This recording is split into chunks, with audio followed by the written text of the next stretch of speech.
time is 12 o'clock noon, and this is Midday. I'm Maria Shilaos, KSL's top local story. Tonight, Mill Creek leaders will decide how to support dozens of families displaced by that massive apartment fire. We begin our team coverage live with KSL News Radio's Eric Cabrera. Eric? Maria, Mill Creek Mayor Jeff Silvestrini tells me they're fast-tracking an emergency funding plan to tonight's council agenda, supporting the 24 families who lost their homes in the Willow Glen fire. Whether we take it from our fund balance, which is our rainy day account, or whether we reappropriate something that was intended to be spent for something else. We have a couple of areas that are under expending, and we may take it from there. The mayor also says he expects first responders from across the valley to share their findings on the investigation soon. Meanwhile, the community's already stepped up, raising about $30,000 online so far. And the mayor says they've had to stop accepting donated items at City Hall because people gave so much they ran out of room. Live, Eric Cabrera, KSL News Radio. Authorities say strong winds quickly fanned the flames of the fire at the Willow Glen apartments. It's a miracle that none of those residents were injured or even hurt more significantly than what we experienced. Unified Fire Authority Captain Tony Barker says 4 firefighters sustained minor injuries, but they are expected to be just fine. He also says some people's pets are still unaccounted for. Now, the Red Cross is still working to help those affected by the fire. We will talk to them about how they are helping coming up at 12:15. And we have links and more information on how you can help posted at kslnewsradio.com. Fire officials think a lawnmower is the reason for that fire in Mill Creek, but they say that shouldn't stop you from mowing your lawn when the fire danger is high. KSL News Radio's Adam Small continues our team coverage. While lawnmowers can start fires if they hit something like a rock or stray metal, Kelly Bird with Unified Fire Authority tells me it's better to be proactive than reactive. Continual maintenance on these properties is going to be a much safer avenue to take rather than trying to do it in one fell swoop, once a year or twice a year or whatever, but doing it on a consistent basis is going to provide us that safer opportunity for sure. Bird says it's a good idea to walk through wherever you're going to mow beforehand to make sure there aren't any rocks or other things that could cause a spark, especially if you're going to mow something that's tall and dried out. He says if you're not sure what's there, go through it with a weed whacker first and give the area a good watering the night before to help lower the risk of starting a fire the next day. Adam Small, KSL News Radio. A family in Spanish Fork is now out of a home after a teenager reportedly lit some cardboard on fire.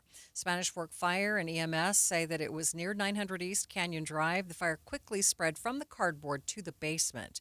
The teen was taken to the hospital for burns to his hands and smoke inhalation. The home is considered unlivable.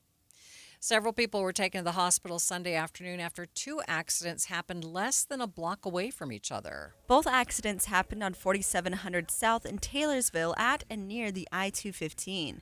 In one crash, police say a Cadillac driver had been trying to get on the freeway when they ran a red light and crashed into a truck with 5 people inside. Both cars were pushed off the road. The Cadillac driver was knocked unconscious and his car caught fire. Police pulled the driver out, but he then bit 2 of them. Everyone involved was taken to the hospital, including one of the officers who was bit. Just down the road, another driver ran a red light and hit another car, but no serious injuries were reported in that accident. Brianna Willis, KSL News Radio. KSL's top national stories this hour. A man is now in custody after opening fire outside a casino in Reno, Nevada this morning. Multiple people were shot in the valet area of the Grand Sierra Resort. CNN is reporting that the 2 people were killed and at least 3 others were injured. A police officer was also involved in the shooting. The gunman was taken into custody and is currently being treated at a hospital. The ongoing humanitarian crisis in Gaza is front and center today as President Trump meets with British Prime Minister Keir Starmer in Scotland. The president says he's concerned about the reports of starvation in Gaza. President Trump said Monday the U.S. would set up food centers to help people in Gaza amid a worsening humanitarian crisis, but he didn't offer details on how that would work. Some of those kids that's real starvation stuff. I see it, and you can't fake that. So we're going to be even more involved. President Trump also spoke about the difficulty of dealing with Hamas to secure a ceasefire agreement. Talks last week broke down with the administration saying Hamas was not acting in good faith. Karen Travers, ABC News, the White House. The Hamas-run Ministry of Health says 14 more people, including children, died from malnutrition over the last 24 hours. Other national stories KSL is following this hour. The search is on and in and around New Orleans today after an inmate was mistakenly released from prison. Authorities say a clerical error related to Khalil Bryan's last name led guards to release him on Friday. ABC's Alex Perche has more. This is the same jail that 10 inmates escaped from back in May. One of those individuals, Derek Groves, is still on the run. At the time of Bryan's mistaken release, he was being held on a $100,000 bench warrant and an additional $25,000 bond linked to new felony charges. The sheriff says her office is in the process of reaching out to all the victims and witnesses involved in Bryan's prosecution. Bryan was accused of assault and burglary. First look traffic. Good afternoon, Michelle Rowe. Good afternoon, Maria. Looking at a little bit of slowing southbound I-15 approaching 12th Street in Marius-Slaterville, and again as you're approaching Shepherd Lane. Other than that, freeway's moving smoothly. Michelle Rowe in the KSL Traffic Center. KSL News Time, 12:05. Whether you're building your million-dollar dream home, giving your current home a facelift, or just trying to get it out of the minor leagues, Peach Windows and Doors brings the big league look. Modern style, energy efficiency, clean lines, tough builds, and curb appeal that hits like a home run. Not sure what you need? No sweat. Peach has the coaching staff to get your home in the game. No pressure, no gimmicks, just solid game plans and pro-level results to help you knock it out of the park. Come see for yourself big, beautiful windows that bring the outside in. Visit Peach Windows and Doors showroom, big enough to spark ideas, small enough to feel right at home. It's time to step up your game and make your house the MVP of the neighborhood. Why live in the minor leagues when you can swing like $1 million? Peach Windows and Doors, because real homes play like champions. Visit peachdoorsandwindows.com or call 801-566-1255 for your free consultation. That's Peach Windows and Doors. Give them a call, 801-566-1255.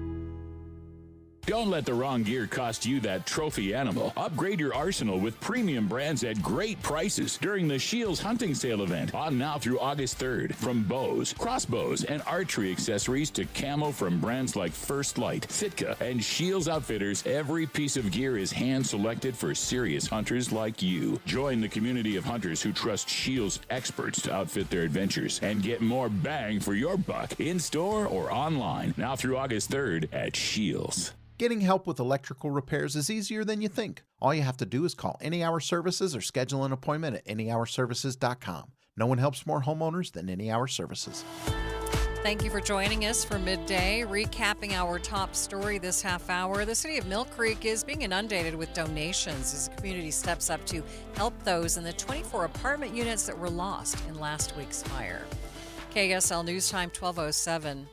A federal judge has blocked a provision that took funds away from Planned Parenthood groups across the country. KSL News Radio's Britt Johnson reports. This means that patients can use Medicaid at Planned Parenthood health centers, and Planned Parenthood health centers can receive reimbursements for services they provide. U.S. District Judge Indira Talwani says that patients are likely to suffer adverse health consequences where care is disrupted or unavailable. The Planned Parenthood Federation of America, along with Planned Parenthood League of Massachusetts and the Planned Parenthood Association of Utah, brought this case after President Trump signed a law that stops patients from using Medicaid as their insurance at Planned Parenthood health centers nationwide. In many states, health centers were forced to stop billing for Medicaid services. The order today now grants relief from this law. We will talk to Planned Parenthood of Utah at 12:45 so they can explain this even further. Some parents across the nation are concerned that they will lose coverage for their kids' vaccines, but Utah Department of Health Immunization Program says that they are still optimistic that kids will get their vaccines. Vaccine Education Team Manager Cindy Wynette says parents with concerns should speak to their pediatrician. There's so much information coming at us from all sides and perspectives, but really, they're the best people to talk to help address those questions. Ask those questions. Don't be afraid to ask those questions. Gwyneth says currently any child who is underinsured or not insured can receive vaccines under the Vaccines for Children program. Traffic and weather together. It's brought to you by Mountain America's Double Rewards credit card promotion. And let's check in again with Michelle Rowe. Thank you, Maria. Overall, we're seeing good conditions for drivers headed around the Wasatch Front. We do have a little bit of slowing. We're going to start up north in the Marriott-Slaterville area. This is right around 12th Street. And then again, as you're making your way toward the Farmington split in the Kaysville area. For drivers that are on I-15 through the heart of the valley and into Utah County, that's looking good. But just a heads up, if you're on the I-215 West Belt, there is going to be lane restrictions for the next year between the 201 and I-80. Michelle Rowe in the KSL Traffic Center. Elevated fire danger over the next few days. I got mostly sunny skies this afternoon with a high of 98. 99 on your Tuesday, mostly sunny. Then it's partly cloudy and breezy out of the south on Wednesday, 98. From the KSL Weather Center, I'm Matt Johnson. Sunshine and 78 degrees in downtown Salt Lake City. And coming up on Midday with Maria Shilaos. The Red Cross is helping those who were displaced in the Mill Creek apartment fire. We'll talk to them about what resources they are providing. That's coming up, streaming live at KSL News Radio and on the app for KSL News Radio, sponsored by At Your Service Pros. We are Utah's news, traffic, and weather station.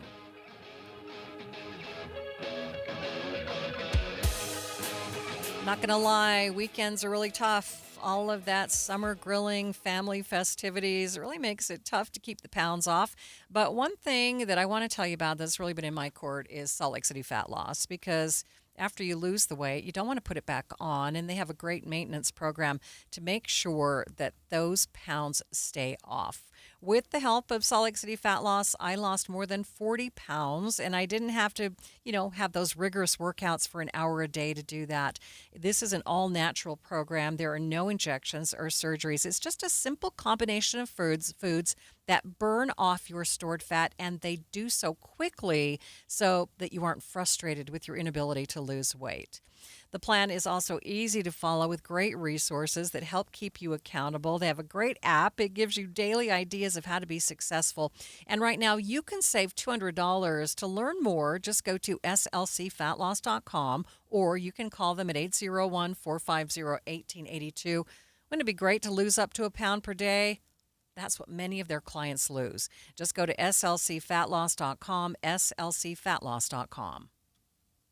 Hi, this is Derek Overstreet, president of the New Millennium Group and co-host of Stop Working, Start Living with KSL News Radio. Can you imagine what your life would be like if you could retire 3 to 5 years earlier than you thought possible? The things you could do, the loved ones you could spend time with, the memories that you could create. That's what our team at the New Millennium Group does. We'll walk you through the entire process every step of the way. If you'd like to get a copy of the 5-step proprietary plan that will help you retire 3 to 5 years sooner than you thought possible, give us a shout right now. 888-999-6370. That's 888-999-6370 or utahsfinancialplanner.com. Listen, most of our listeners right now have a tax problem, not a money problem. There's not enough money in Social Security Medicare as it is. Let us show you how you can significantly reduce your taxes. That's 888-999-6370, 888-999-6370, or utahsfinancialplanner.com. Back to school is on the brain. That means new notebooks, pencils, new everything. And while the kids are getting ready to get book smart, it's time for you to save smart with Straight Talk Wireless. Switch now and get a free Moto G 2025 with 5G when you activate select plans. Now that's a smart call. Get Straight Talk covered by Verizon's 5G network. Available at straighttalk.com and Walmart. Offer valid through 10/19/25. Taxes and fees apply. Purchase of Gold Unlimited plan or higher required for offer. Must activate the plan in-store at Walmart. Cannot be combined with other offers. Millions of Americans take medicine like Ozempic and Zepbound. Many of them are overpaying by thousands of dollars a year. These GLP-1 medications for diabetes, weight loss, and more may not always be covered by your insurance, but GoodRx can help. GoodRx helps you save every month on prescriptions at over 70,000 pharmacies nationwide. Best of all, it's free to use. Check GoodRx to save on GLP-1s. Just go to goodrx.com/GLP. That's goodrx.com/GLP. GoodRx is not insurance but can be used instead of insurance, including Medicare and other federal and state-funded programs. The murder of 2 men forces their families to wrestle with impossible questions. Who is forgiveness for? Does everyone deserve a second chance? Follow Season 2 of The Letter, Ripple Effect, at theletterpodcast.com or wherever you get your podcasts. KSL News Time 12:15. The 3 things you need to know this hour. A First, federal judge has blocked a provision that took funds away from Planned Parenthood, allowing the health centers to accept patients with Medicaid and be reimbursed for their services. I'm KSL News Radio's Britt Johnson. Second, Mill Creek City leaders are fast-tracking an emergency funding plan tonight to help 24 families displaced by a massive apartment fire. Third, traffic and weather together. Michelle. Our biggest delay is going to be southbound I-15 approaching Shepherd Lane as you're approaching the Farmington split. Looking good other than that. Michelle Rowe in the KSL Traffic Center. Hot and breezy the next few days with temperatures in the upper 90s. I'm Matt Johnson. And right now, 91 degrees at the KSL Common Spirit Health Studios. Time now for KSL's top national stories.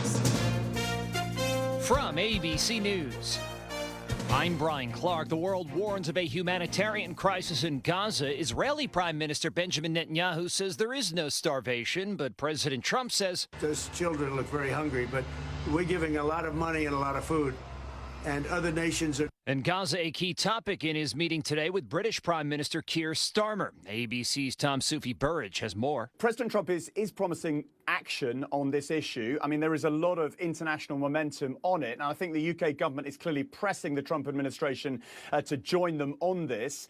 But look, more food centres could make a difference on the ground in Gaza, but we're short on detail on that. The president said food centers would be open where people could walk in and take food. Another issue hanging over his trip, the Jeffrey Epstein files. Vice President J.D. Vance addressing the matter in Ohio. Donald J. Trump, I'm telling you, he's got nothing to hide. His administration has got nothing to hide. Top Democrats in the Senate are asking the number 2 at the Justice Department, Todd Blanche, to commit to not pardoning Ghislaine Maxwell. They met twice last week for discussions. ABC Stephen Portnoy says Maxwell, the longtime companion of Epstein, is seeking her freedom through the courts. Lawyers for Ghislaine Maxwell argue she should have been covered by the same non-prosecution agreement that Jeffrey Epstein struck with federal prosecutors in Florida nearly 2 decades ago. That 2007 deal had Epstein agreeing to plead guilty in state court, where he received an 18-month sentence. But despite the agreement, federal prosecutors in New York brought charges against Epstein in 2019 and against Maxwell a year later after his suicide. The same Justice Department that's been aiming to get more information from Maxwell is at the same time fighting her Supreme Court appeal. There is an investigation underway at a hotel and casino in Reno, Nevada, where police responded to calls of an active shooter. Police say there was an officer-involved shooting. Several people were hurt, one arrested. You're listening to ABC News. Time for the KSL In-Depth. The fire decimated 24 apartment units in Mill Creek last week, leaving many families displaced. The community, though, has been stepping up to help. Joining me now live, Heidi Ruster, the CEO of the American Red Cross of Utah. Heidi, thanks for being with me. Thanks for having me. Appreciate it. How are you guys aiding those people who lost their apartments?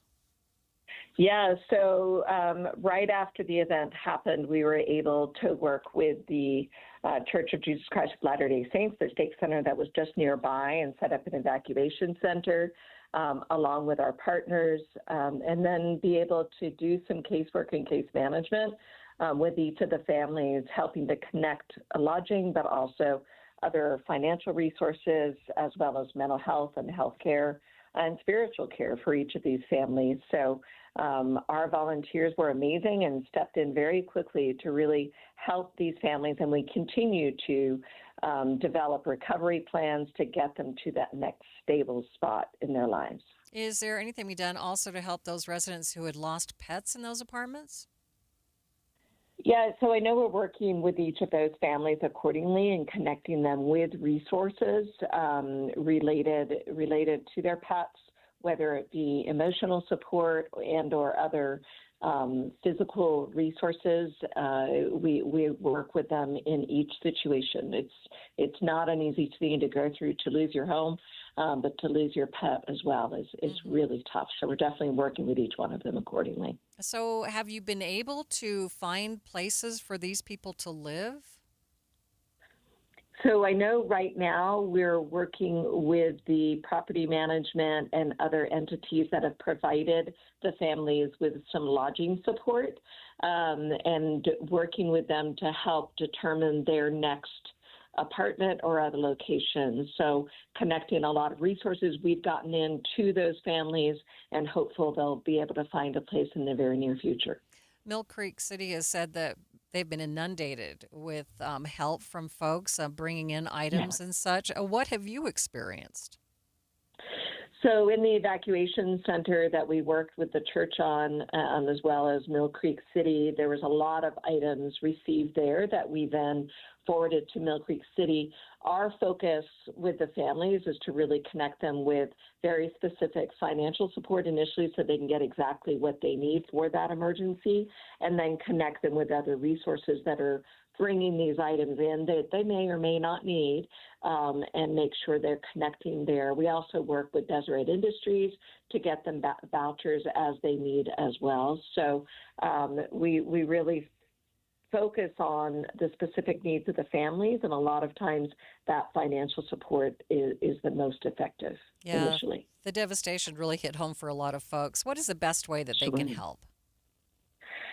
Yeah, so, the American Red Cross relies on the generosity of donors in a variety of ways. So financial support for this kind of event and future fires that we respond to all the time is always necessary.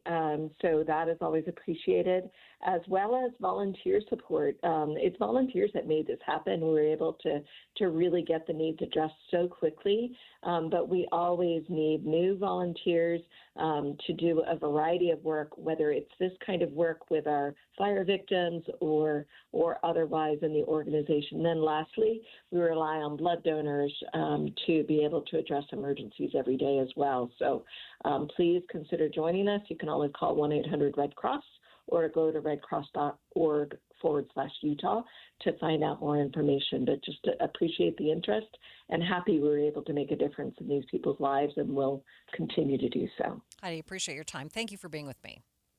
Appreciate it. Thank you. Live on the KSL Newsline, that is Heidi Rester, the CEO of the American Red Cross of Utah. Let's get you up to date on the drive, traffic, and weather. It's brought to you by Mountain America's Double Rewards credit card promotion. What's going on, Michelle?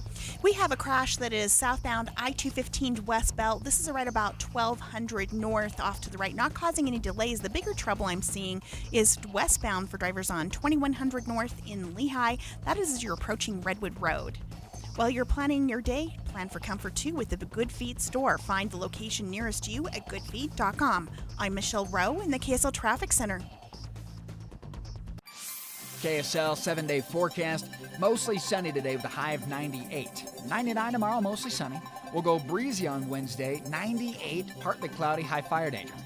We keep it breezy on your Thursday, partly cloudy skies, and 95. Mid-90s to low 90s in store for your Friday, Saturday, and Sunday. Fire danger will remain elevated across our state. From the KSL Weather Center, I'm Matt Johnson. Right now, sunshine, 91 degrees in downtown Salt Lake City, and the 7-day forecast is brought to you by Performance Automotive Bountiful. Quick check of the markets at this hour. They are mixed, with the Dow down by nearly 150 points. A complete update of your money news is coming up next.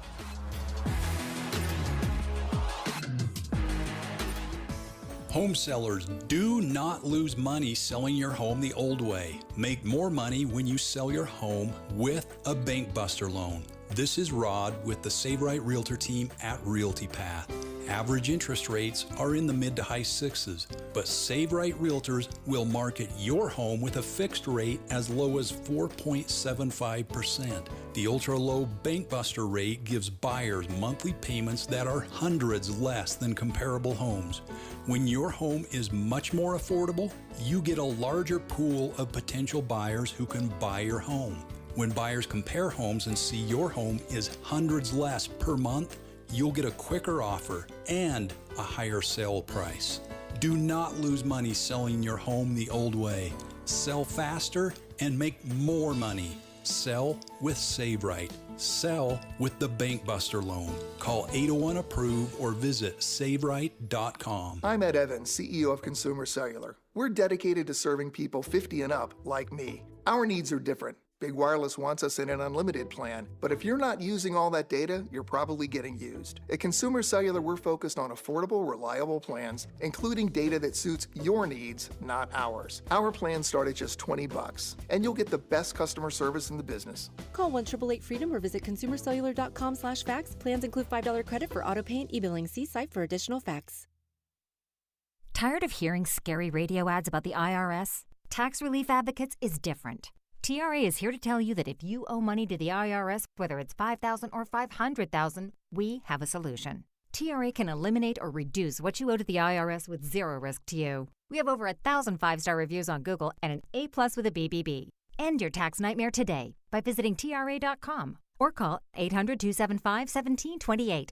That's 800-275-1728. Your electric bill is going to be higher for summer, but not if you get new windows from Advanced Window Products. State-of-the-art double-pane windows and insulated frames, any style, any color, from a company that's been building them right here in Salt Lake City for 39 years. Not only are you buying local, but you're cutting out the middleman because they're the factory. You save 30, even 40% on your new windows, and you get a lifetime guarantee from a trusted local company. If there's a problem 5 years from now, they come right over and get things straight. And right now, you can save even more. If you call Advanced Windows for a quote, they'll give you an extra $2,500 off on 10 windows or more. Advanced Windows offers buy now, pay later. They have 60-month 0% financing. They always work out affordable payments, plus $2,500 off. So get your new windows for summer. Make the call now, 801-850-9100. That's 801-850-9100, or you can go to advancedwindows.com.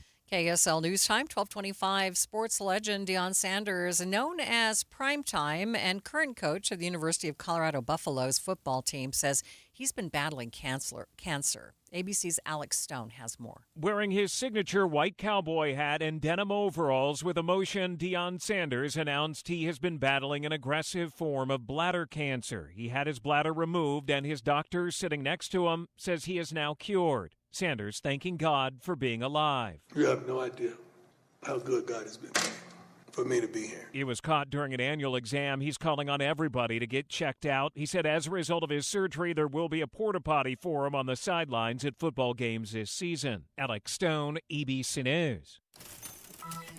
Watching Utah's money, Samsung has agreed to a $16.5 billion contract to supply semiconductors to Tesla. CNBC reports Samsung shares rose 6% after the news, reaching its highest level since last September. The deal runs through 2033. The Fantastic Four first steps topped the box office this weekend, bringing in $118 million. CNN reports it's the best performing weekend for a Marvel film this year, beating Captain America: Brave New World and Thunderbolts by more than $30 million. Cottage cheese is making a comeback. CNN reports cottage cheese sales in the U.S. went up 20% over the last year. It's the fourth year in a row that the cheese sales have gone up, with many experts saying TikTok helped revive the dairy product. Taking a look at your money at this moment, the Dow is down by 135 points, more than 0.25%, sitting at 44,786. S&P down by about 10 points. The NASDAQ, though, it's up by 32 points. Utah's first ever professional pickleball facility is planned for South Jordan. KSL News Radio's Tammy Kikuchi reports on when it will open. Pickleball is gaining in popularity, and now a new pickleball mecca is planned for South Jordan. Mayor Dawn Ramsey is thrilled. She says it'll house 40 courts, both indoor and outdoor, and be available for the public in addition to the professional team known as the Black Diamonds. But the grand opening won't be until 2027. ESPN plans to televise national tournaments there twice a year. The mayor is quick to say the project is privately funded and not paid for with tax dollars. Tammy Kikuchi, KSL News Radio. Listen to KSL for the new and traditional content you've always loved. There's the new Inside Sources, expanded from 9 to noon, and new expanded news coverage with Maria Shilaos on midday, noon to 3. And of course, the news and weather from voices you love, mornings and afternoons. Here are new traditions and the familiar ones on KSL News Radio, 102.7 FM and 1160 AM. Hi, this is Doug Wright. For years now, I've been telling you about Connecticut soft water systems that use 2/3 less salt than the others. But I've never told you exactly how they do that. Well, there are several ways, so consider this as part one in a series. Most of the softeners out there use a finicky, hard-to-adjust computer to guesstimate when to cycle, and it errs on the side of cycling too often, which means it'll burn through way too much salt way too soon. Connecticut is different. It has an all-mechanical system that measures the water precisely. No computer, no guesstimating, so it cycles only when needed. The result, Connecticut delivers perfectly soft water 24/7 using minimal salt. So why not save your lower back from carrying the 3 bags of salt when all you need is 1? Call Northern Utah's authorized Connecticut dealer, Connecticut Quality Water Systems of Salt Lake. Call them now, 801-576-8600, or log on to softwaterutah.com and tell them Doug sent you.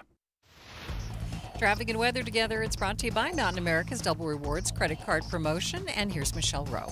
Again, Maria, looking pretty quiet out there. We do have a crash. This is southbound on I-215's west belt, right about 1200 north, off to the right shoulder, not causing any delays. And the other trouble spot I'm seeing is westbound on 2100 north in Lehigh, approaching Redwood Road. Michelle Rowe in the KSL Traffic Center.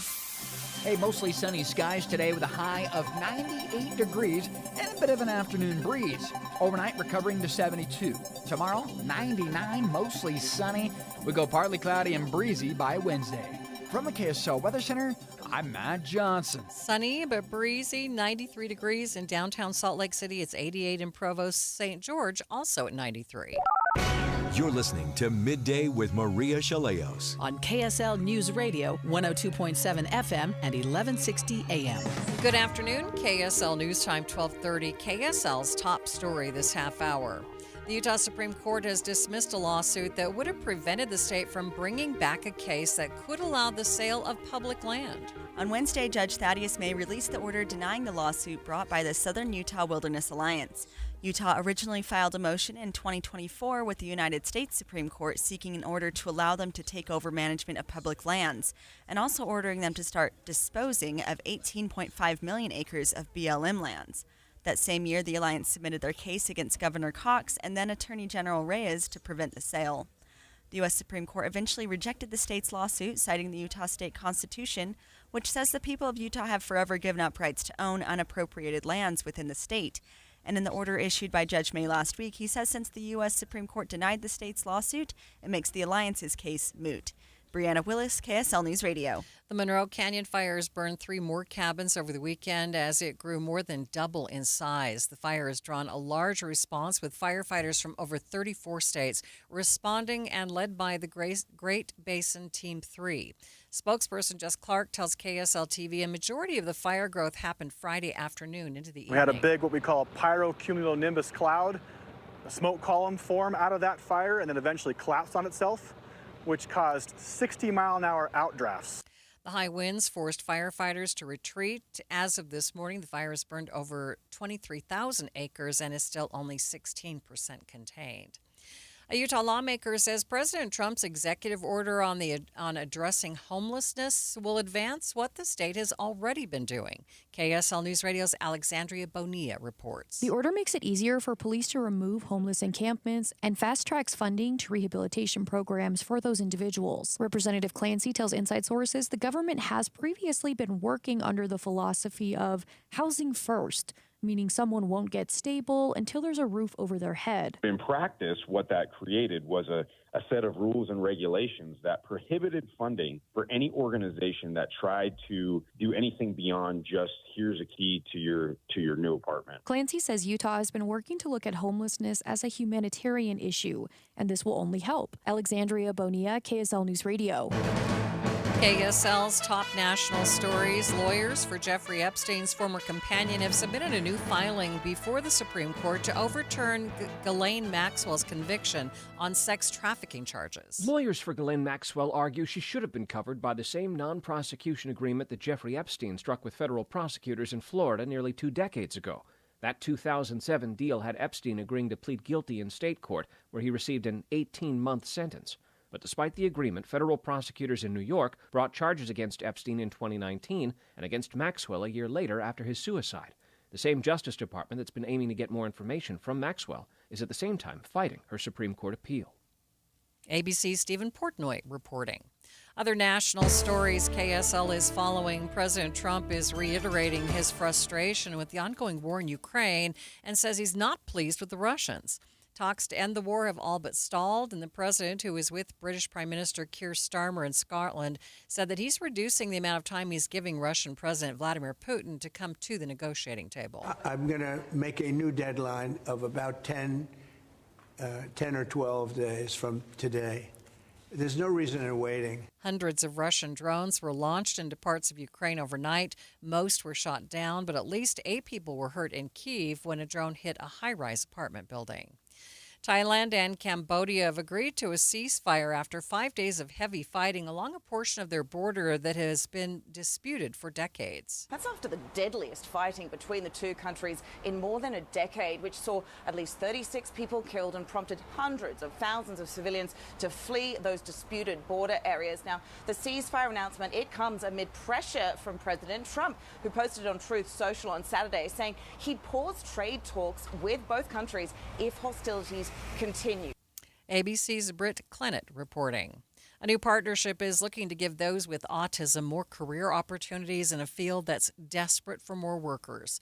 KSL News Radio's Heather Peterson explains. It's called the Utah Uniquely Abled Machinist Program, and it helps adults with autism get the training they need to get a job in manufacturing. It's a beautiful match between the skills that are required to perform the job and the individuals who are looking for jobs. Christy Chambers, CEO with the Columbus Community Center, says the first cohort of this certification program will start at Salt Lake Community College in October. Essentially, it's very detail-oriented, a lot of repetition, but you're learning to work with the machine and put in all of the necessary requirements for that machine. She says machinist jobs are in high demand with more than 200 open positions in Utah alone. Heather Peterson, KSL News Radio.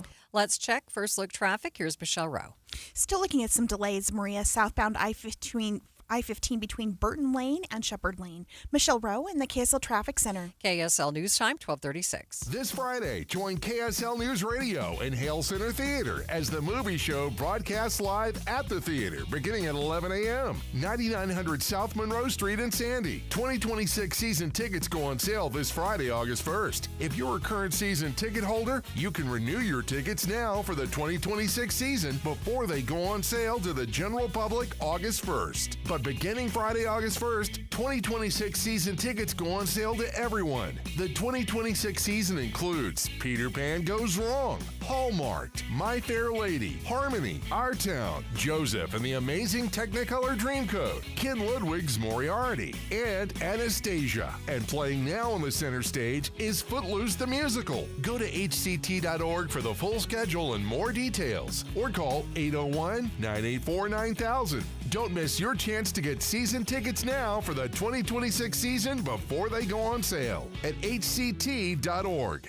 You worked hard for your 401k, but if you've left your job, your money might be sitting in the wrong hands. I'm Jeff Jr. with Trajan Wealth, and it's very possible that the 401k that you have had for years has hidden fees and limited investment choices. But if you're no longer with the company, that 401k may be at the mercy of your former employer. All of these things could be costing you thousands. Rolling over your 401k into an IRA can provide better investment options that align with your long-term goals. At Trajan Wealth, we're fiduciary advisors that are held to a higher standard with no hidden agenda and no hidden fees. Don't let your retirement dollars sit in an old plan, and don't roll it over to your new plan without consulting Trajan Wealth first. Call Trajan today at 801-899-7600. That's 801-899-7600. Advisory services are offered through Trajan Wealth, LLC, an SEC-registered investment advisor. Thank you for joining us for Midday, recapping our top local story this half hour. The Utah Supreme Court is choosing not to hear a case that would prevent the state from selling off public lands in the future. KSL News Time, 12:38. Salt Lake City Planning Commission has approved a plan to turn an old restaurant by the University of Utah into new housing. The plan is to turn the old Village Inn by 9th East and 4th South into 20 new family-sized townhomes. Project leaders say these new townhomes will provide something that more and more people have been wanting in walkability, plus it's also right by a track station. Though KSL.com reports they will also include 2-car garages and other amenities as well, but it's not clear yet when construction would begin. The Planning Commission has given their initial thumbs up, but they've asked the developers to submit a final plan for review within the next 18 months. Adam Small, KSL News Radio. Tooele is seeing success in business as more companies move into the area. Tooele's mayor says they've been doing a lot of work to get companies in the area to provide jobs for the people who live there so they will stay in the county.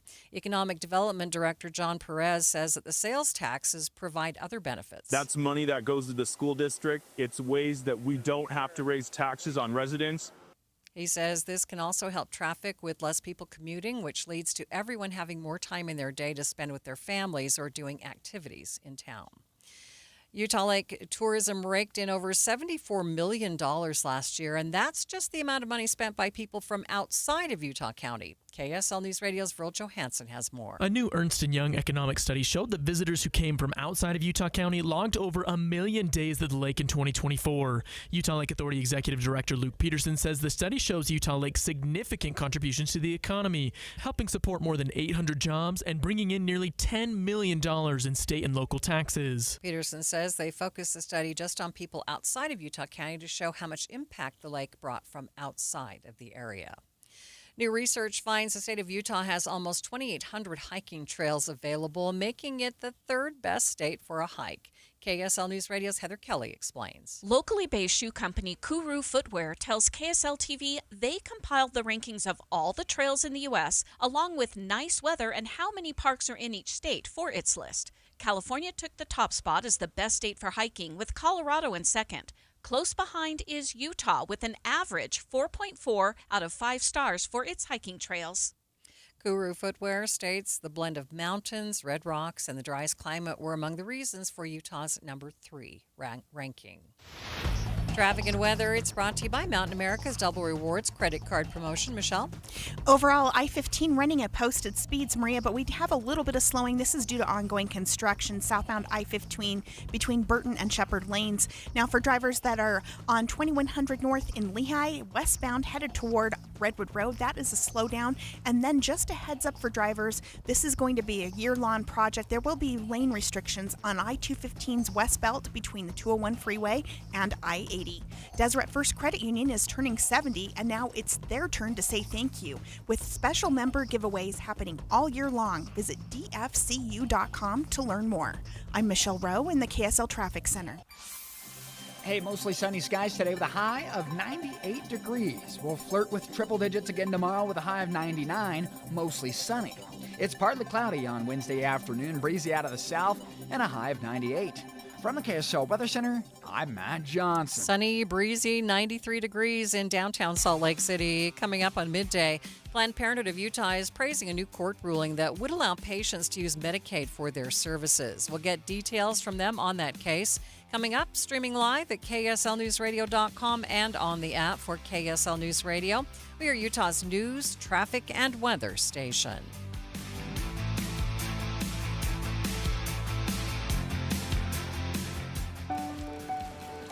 The power of we believes in you. It advocates for you. It completes your circle. It makes sure you have the strongest circle possible. And with Intermountain Health in yours, you'll always have the care you need to live the healthiest life possible. That's the power of we. Intermountain Health. Regardless of how old your air conditioner is, there are a few things you can do to help it last as many summers as possible. What's up, everybody? I'm Mike Wilson with Any Hour Services, and like so many things in our life, it's easy to take our air conditioner for granted. If you keep a clean filter, rinse the outdoor unit off every once in a while, and have it serviced once a summer, you can reduce your risk of unexpected breakdowns. But eventually it will break down, and if someone tells you that your only option is to replace it, don't be afraid to get a second opinion. You could save thousands of dollars repairing it instead of replacing it. Any Hour rarely comes across an air conditioner that just can't be repaired. That doesn't mean you won't choose to replace it anyway, but being told you don't have options, that's not cool. So if you want honest answers and straightforward options, give Any Hour Services a call. And remember, every week this summer, Any Hour Services is giving away an air conditioner to one lucky customer as part of our Coolest Summer Sweepstakes. No purchase is necessary. You can see official rules or schedule your service at anyhour.com. No one helps more homeowners than Any Hour Services. I'm Dave Cawley, investigative journalist and host of the podcast Cold. In October of 1985, a woman named Cherie Warren left work at a busy Salt Lake City office to meet her estranged husband at a downtown auto dealership. She never made it home. Cherie's car surfaced weeks later in Las Vegas. In the parking lot of a hotel casino. No one knows how it got there. Strange. It was strange. Both Cherie's estranged husband and her boyfriend raised suspicion for investigators. I kind of thought that he might have done something. But no arrests were ever made. In Cold Season 3, we dig into double lives, make new connections in the case, and examine the difficulty raised by reasonable doubt. We want answers just as much as anyone else. They have creeps like that now too, so nothing's changed. That's the new Cold Season 3, The Search for Cherie. Now available anywhere you get your podcasts. KSL News Time, 1245. The three things you need to know this hour. First, a Utah lawmaker says President Trump's executive order on homelessness will help advance the state's current projects and goals. I'm KSL News Radio's Alexandria Bonilla. Second, the Monroe Canyon Fire in Sevier County has now burned upwards of 23,000 acres. It has more than doubled in size since Pioneer Day. Third, traffic and weather together, Michelle. Pretty quiet out there, Maria. Northbound I-15, looking at about a KSL travel time about 16 minutes from Draper to downtown. Michelle Rowe in the KSL Traffic Center. Dry, breezy winds out of the south and hot temperatures in the next few afternoons. Going to be high fire danger. I'm Matt Johnson. A lot of sunshine, 93 degrees at the KSL Common Spirit Health Studios. Time now for KSL's top national stories. ABC News, I'm Brian Clark. NFL legend Deion Sanders, now the head football coach at the University of Colorado, revealed today he's been treated for bladder cancer. He made the announcement during a press conference alongside his doctors. Without wonderful people like this, I probably wouldn't be sitting here today because it grew so expeditiously, I could say. But please get yourself checked. Sanders' doctor said treatment included removing his bladder and constructing a new one. A federal judge blocked one part of the Republican tax policy bill that blocks funding to Planned Parenthood, writing it likely violates the Constitution in 3 different ways. President Trump met with UK Prime Minister Keir Starmer in Scotland. The two discussed the humanitarian situation in Gaza as President Trump disputed Israeli Prime Minister Benjamin Netanyahu's claim that there's no starvation. Today, 2 Israeli human rights groups said Israel is committing genocide. This is ABC News. Time for the KSL In-Depth. The federal judge issued an injunction today blocking the reconciliation law provision that would have impacted Medicaid patients' ability to get reimbursements for services with Planned Parenthood. Joining me now live to explain is Katrina Barker, Senior Director of Communications with Planned Parenthood of Utah. First of all, what is your reaction to this ruling? Well, we're really pleased that the judge made this ruling. You know, she ruled a week ago kind of a partial injunction, which did allow patients in Utah with Medicaid to continue coming. But with this new expanded ruling today, this means that patients all across the country can go to Planned Parenthood if they have Medicaid. So this is really, really good news. Can you break down what this case means for your patients as far as services? Yes. So Medicaid patients who, want to use their insurance at Planned Parenthood, they are coming to us for really basic preventative health care, things like birth control, STI testing and treatment, their, wellness exams and cancer screenings. This is very basic sexual and reproductive health care that is preventative care and really important to maintaining health and being able to plan, for a future family or keep themselves healthy for, whatever the future looks like for them. So, this is such an important case, and we really need to be able to protect our patients' freedom to choose the healthcare provider that they want to go to. Now, this is a preliminary injunction, so where does the case go from here?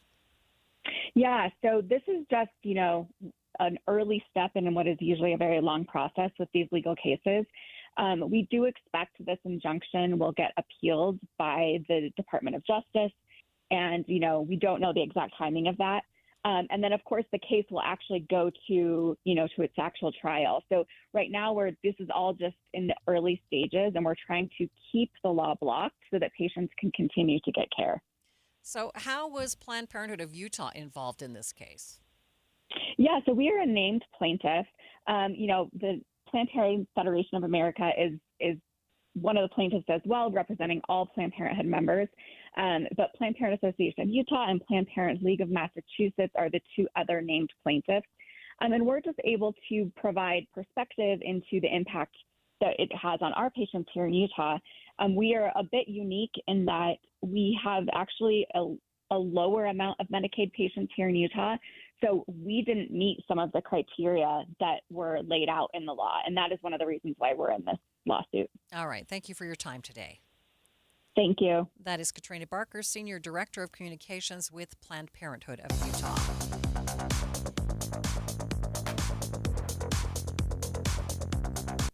Well, I don't know, Michelle. Just wanted some music there, apparently, before we check traffic and weather. Why not? Apologies.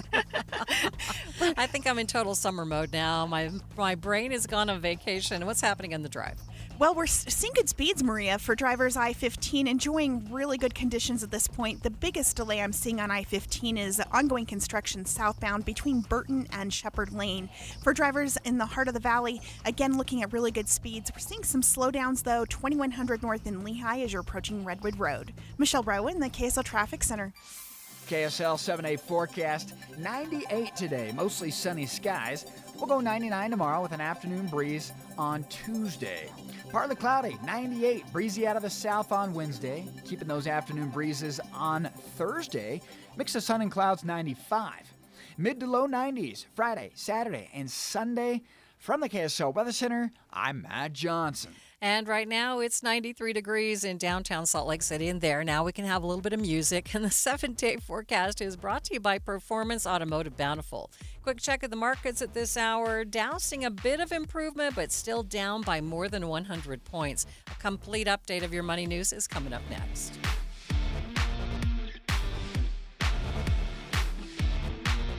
I'm back to doing what I love and more. Thanks to the Good Feet store. Are you struggling with pain in your feet, ankles, knees, hips, or lower back? At the Good Feet store, we recommend having high-quality support in all of your shoes. Our personalized arch support system has helped countless people find relief, like Karen. Here is her Good Feet story. After I decided my pain was too much, and my doctor actually suggested that I do visit the Good Feet store. Pretty amazing when they put the arch supports in your shoe and you walk around and you realize there's not pain and you think, how can this arch support in my shoe make my back pain go away? But it works. And how can it make my knee pain go away? It was incredible. Come to the Good Feet store today and see what we can do for you. Good Feet arch supports are in stock and available in over 300 different styles and sizes. Thanks to the Good Feet store. Stop in today at the Good Feet store. Change is always happening. Hey, it's a part of life. And when it comes to music, change is all around us. Songs are rewritten, classics are remixed, bands and artists come and go. Even our taste in music changes. But no matter how things change, in 5 years, there's one thing that'll stay the same: the price of your internet. Xfinity is introducing the 5-year price guarantee. It means you get 5 years of the most reliable Wi-Fi with their best equipment included for a price that stays exactly the same. Surprised? Life is full of them. One internet price, 5 years guaranteed. Learn more at xfinity.com/deals. Restrictions apply. New residential customers only. Taxes and fees extra and subject to change. Most reliable Wi-Fi based on Open Signal Awards USA Fixed Broadband Experience Report August 2024. The Xfinity 5-year price guarantee. Go to xfinity.com/deals. I'm Ed Evans, CEO of Consumer Cellular. We're dedicated to serving people 50 and up like me. Our needs are different. Big Wireless wants us in an unlimited plan, but if you're not using all that data, you're probably getting used. At Consumer Cellular, we're focused on affordable, reliable plans, including data that suits your needs, not ours. Our plans start at just $20, and you'll get the best customer service in the business. Call 1-888-FREEDOM or visit consumercellular.com/facts. Plans include $5 credit for auto pay and e-billing. See site for additional facts. If you didn't think skipping breakfast was a big deal, you'd be right. Before. But now, Wendy's has Buck Biscuits. We're talking sausage, egg, and cheese biscuit, bacon, egg, and cheese biscuit, or even the Honey Buddy Chicken Biscuit. For just $1 each. Seriously, you can get all 3 if you want. They're just $1. So you'll never skip breakfast again. If you're smart. Breakfast for $1? Gotta be Wendy's. Limited time only. Price and participation may vary. Limit 5 qualifying items per transaction. Not valid in the combo while supplies last.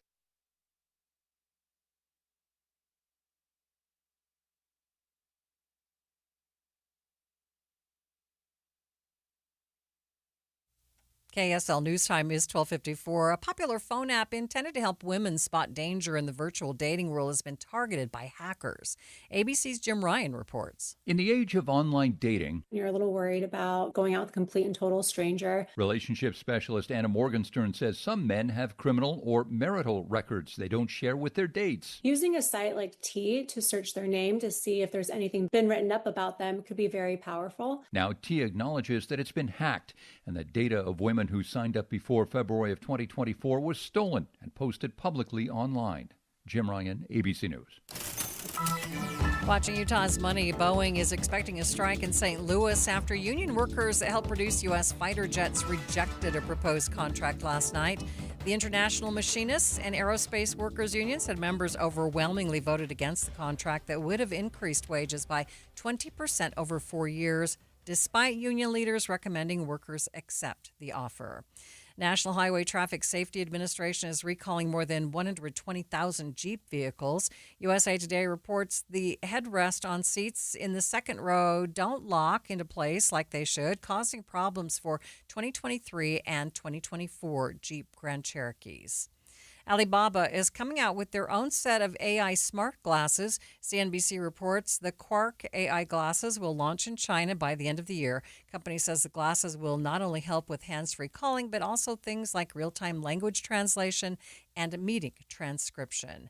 And taking a look at your money at this moment, the Dow down by 107 points, about 0.25%, sitting at 44,795. S&P down by 6 points. The NASDAQ Dow, it's up by 43 points. You can see the Utah Mammoth that stops across the state this week. KSL News Radio's Britt Johnson has more. It's Mammoth Week, and the team will be hosting street hockey, on-ice clinics, and team-branded giveaways at ice rinks from Logan to St. George. It's designed to promote hockey across the state and get communities excited about the sport. And there will even be special guests at each location, like Mammoth skills coach Kyle Bocek. He'll be at today's clinic in Provo, and Mammoth team captain Clayton Keller will be at the August 2nd clinic in St. George. Other stops include Park City, Cottonwood Heights, Ogden, and Enoch. Britt Johnson, KSL News Radio. A couple years ago, I was in the bathroom at the airport when I dropped my smartphone in the toilet. Not smart.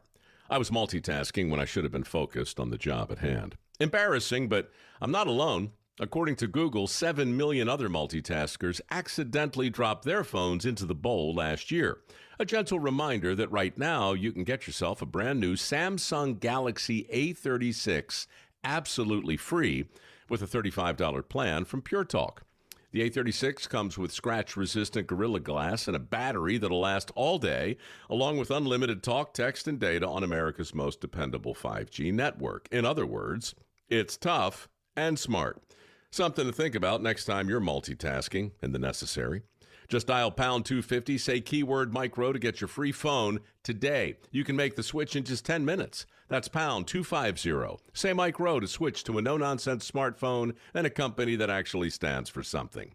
Pure Talk. Respiratory virus season is quickly approaching, meaning we'll see more flu, COVID, and RSV in our community. The good news is vaccines are available that will help prevent these infections and keep people healthy. For flu and COVID, everyone aged 6 months and older are recommended to be vaccinated to help protect ourselves and our families against serious illness. Fall remains the best time to be vaccinated. Respiratory viruses circulate year-round, but peak late fall through winter. Your doctor can recommend which vaccines are best for you and your family. Brought to you by Intermountain Health and KSL News Radio.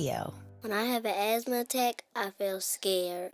Prevent your child's next asthma attack. Call 1-866-NO-ATTACKS. Visit www.noattacks.org or call your doctor, because even one attack is one too many. Brought to you by the EPA and the Ad Council. So, you want to be a hero. Here are some ways to get the job. Hunt down that killer shark. Or run into a burning house to save a kitten. Luckily, there's an easier way to become a hero. Call 911 if you see someone experiencing the symptoms of stroke, sudden weakness on one side, or trouble speaking, walking, or seeing. Stroke. Know the signs. Act in time. You'll be a real hero. A message from the National Institute of Neurological Disorders and Stroke. Traffic and weather together. It's brought to you by Mountain America's Double Rewards credit card promotion. And what's happening on the roads, Michelle? Maria, this is northbound SR 224 approaching Holiday Ranch Road. It is blocking a right lane. Also looking at some delays if you're headed southbound I-15 right around Shepherd Lane. Michelle Rowe in the KSL Traffic Center. Taking a look at the forecast for the Wasatch Front, a high today of 98. Still a little bit warmer tomorrow with a high of 99. Then the temperature gradually decreasing for most of the week. By Sunday of next week, we're down to 92 degrees. And right now, a lot of sunshine in downtown Salt Lake City. We're enjoying 93 degrees. Taking a look at some of the temperatures around the area. Park City, if you want the cool spot, they are sitting at 78 degrees right now. In Price, it's 89. And in Vernal, 83 degrees.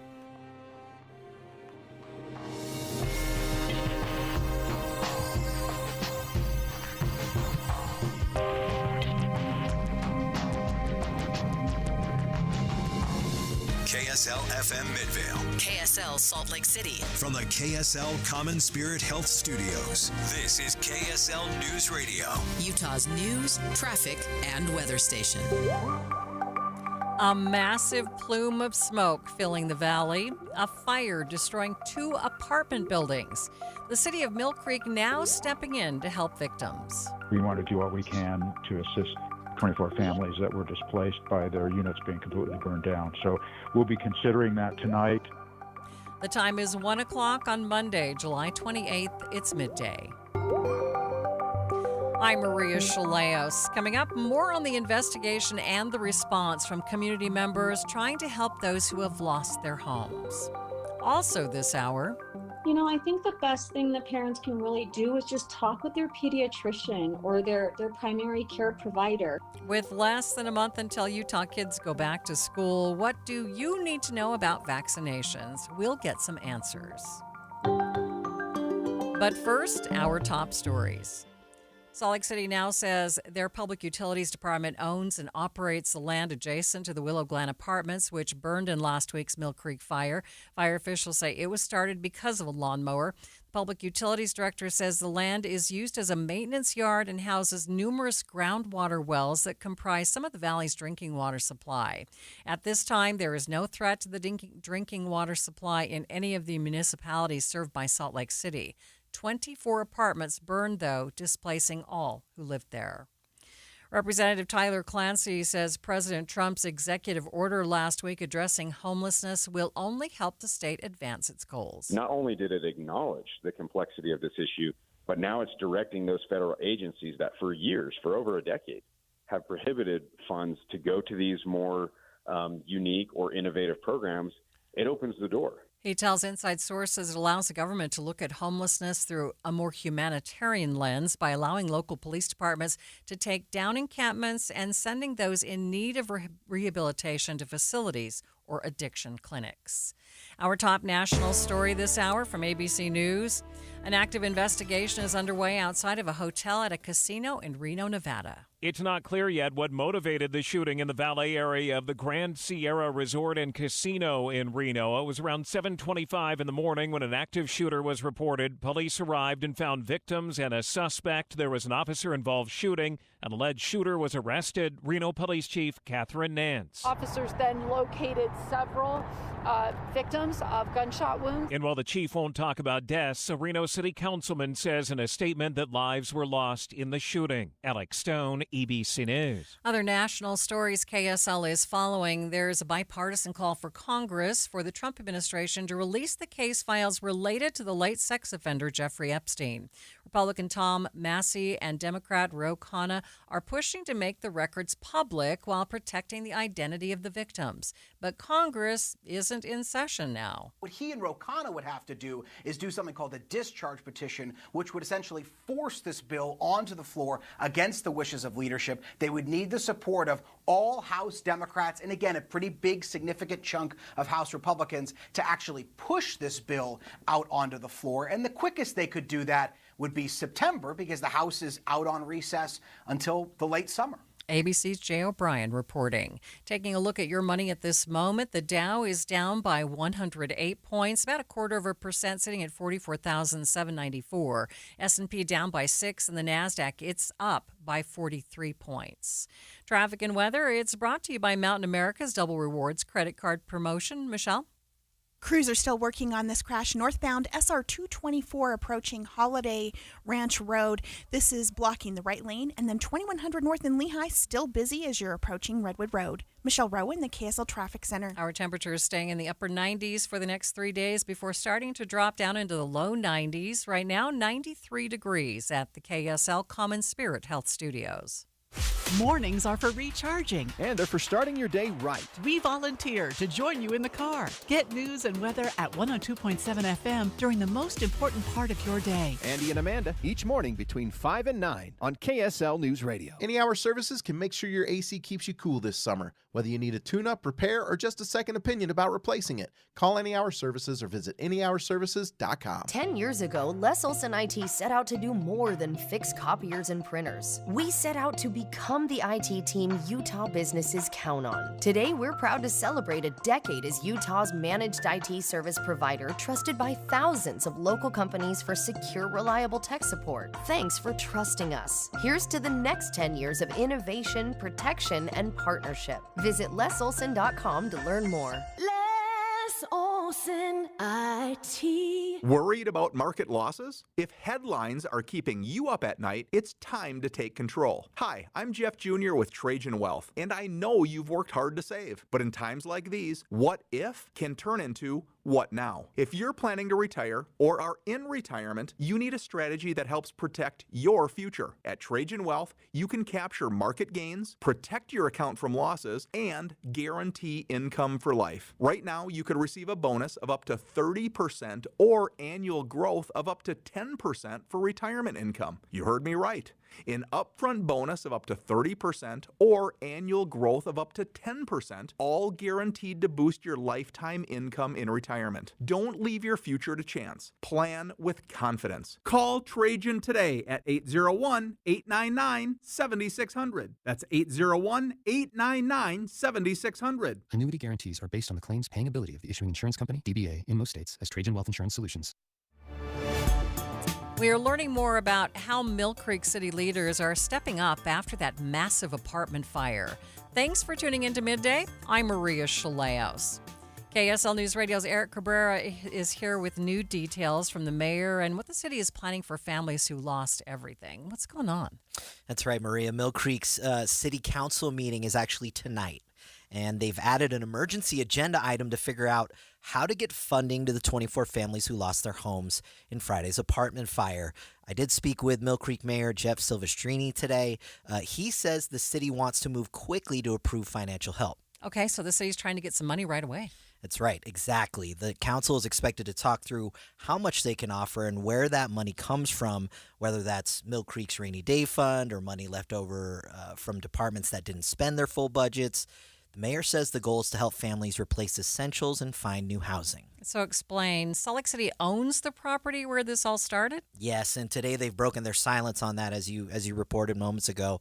Salt Lake City sent us a written statement from Mayor Aaron Mendenhall and the Director of Public Utilities, Laura Briefer, and they confirmed the land where the fire began is owned by Salt Lake City's Public Utilities Department, used as a maintenance yard with several groundwater wells that supply part of the valley's drinking water. Briefer says there's no threat to the water supply, and both she and the mayor expressed sympathy for the families who lost everything. They also thanked the dozens of firefighters, emergency crews from across the valley who helped save lives that day, and said Salt Lake City is cooperating fully with investigators as they work to figure out exactly how this happened. Are they offering to help Mill Creek? They say they're looking for ways to partner in recovery, but they didn't mention any specific financial support, at least not yet. They did point people to Mill Creek's official donation site for anyone who wants to help. Okay, so let's get back to Mill Creek. What's the community doing to help? So it's been huge. According to Mayor Silvestrini, he told me donations are pouring in. They've raised nearly $30,000 online so far, and people have dropped off so many physical donations at City Hall that the city had to stop folks. They had to ask people to stop donating. They literally ran out of room. So let's hear a quick clip from my call with him. We want to do what we can to assist 24 families that were displaced by their units being completely burned down. So we'll be considering that tonight. You know, some of the question is going to be how much, and then the other thing is, you know, how we pay for that, right? Where it comes from. So we'll be talking about that. Some of that may be a little bit arcane to folks in terms of our, whether we take it from our fund balance, which is our rainy day account, or whether we reappropriate something that was intended to be spent for something else. We have a couple of areas that are under expending, and we may take it from there. So anyway, that's that. We'll also be having, I expect, reports from our first responders, from both our Unified Fire Authority folks that responded to the fire, as well as Unified Police, to just get an update from them about what happened, and that information that the public may appreciate as well. That is Mill Creek Mayor Jeff Silvestrini. So, Eric, what happens next? So if the City Council approves the funding tonight, Mill Creek can start working directly with those families to get relief out the door. And now that Salt Lake City has acknowledged ownership of the land where this started, we could see more conversations about responsibility, future fire prevention. All right. Thanks, Eric. You got it. We'll be watching.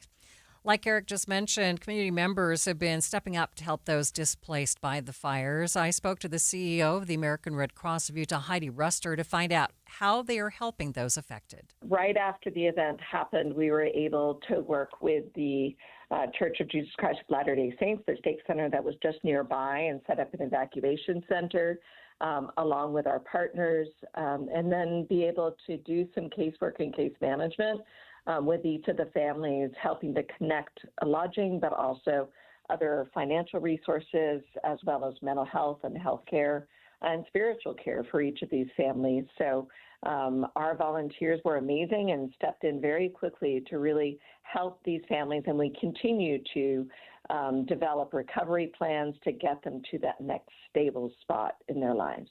Is there anything we done also to help those residents who had lost pets in those apartments? Yeah, so I know we're working with each of those families accordingly and connecting them with resources related to their pets, whether it be emotional support and or other physical resources. We work with them in each situation. It's not an easy thing to go through to lose your home, but to lose your pet as well is really tough. So we're definitely working with each one of them accordingly. So have you been able to find places for these people to live? So I know right now we're working with the property management and other entities that have provided the families with some lodging support, and working with them to help determine their next apartment or other locations. So connecting a lot of resources we've gotten into those families, and hopeful they'll be able to find a place in the very near future. Mill Creek City has said that they've been inundated with help from folks bringing in items and such. What have you experienced? So in the evacuation center that we worked with the church on, as well as Mill Creek City, there was a lot of items received there that we then forwarded to Mill Creek City. Our focus with the families is to really connect them with very specific financial support initially so they can get exactly what they need for that emergency, and then connect them with other resources that are bringing these items in that they may or may not need, and make sure they're connecting there. We also work with Deseret Industries to get them vouchers as they need as well. So we really focus on the specific needs of the families, and a lot of times that financial support is the most effective initially. The devastation really hit home for a lot of folks. What is the best way that they can help?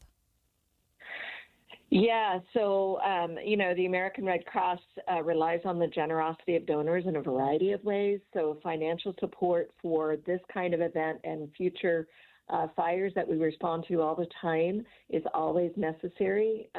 So that is always appreciated, as well as volunteer support. It's volunteers that made this happen. We were able to really get the needs addressed so quickly. But we always need new volunteers to do a variety of work, whether it's this kind of work with our fire victims or otherwise in the organization. Then lastly, we rely on blood donors to be able to address emergencies every day as well. So please consider joining us. You can always call 1-800-RED-CROSS or go to redcross.org/Utah to find out more information. But just to appreciate the interest and happy we were able to make a difference in these people's lives, and will continue to do so. Heidi Ruster is the CEO of the Utah chapter of the American Red Cross. In just 60 seconds, we'll come back with more on what officials believe started the fire, a lawnmower. Stay with us.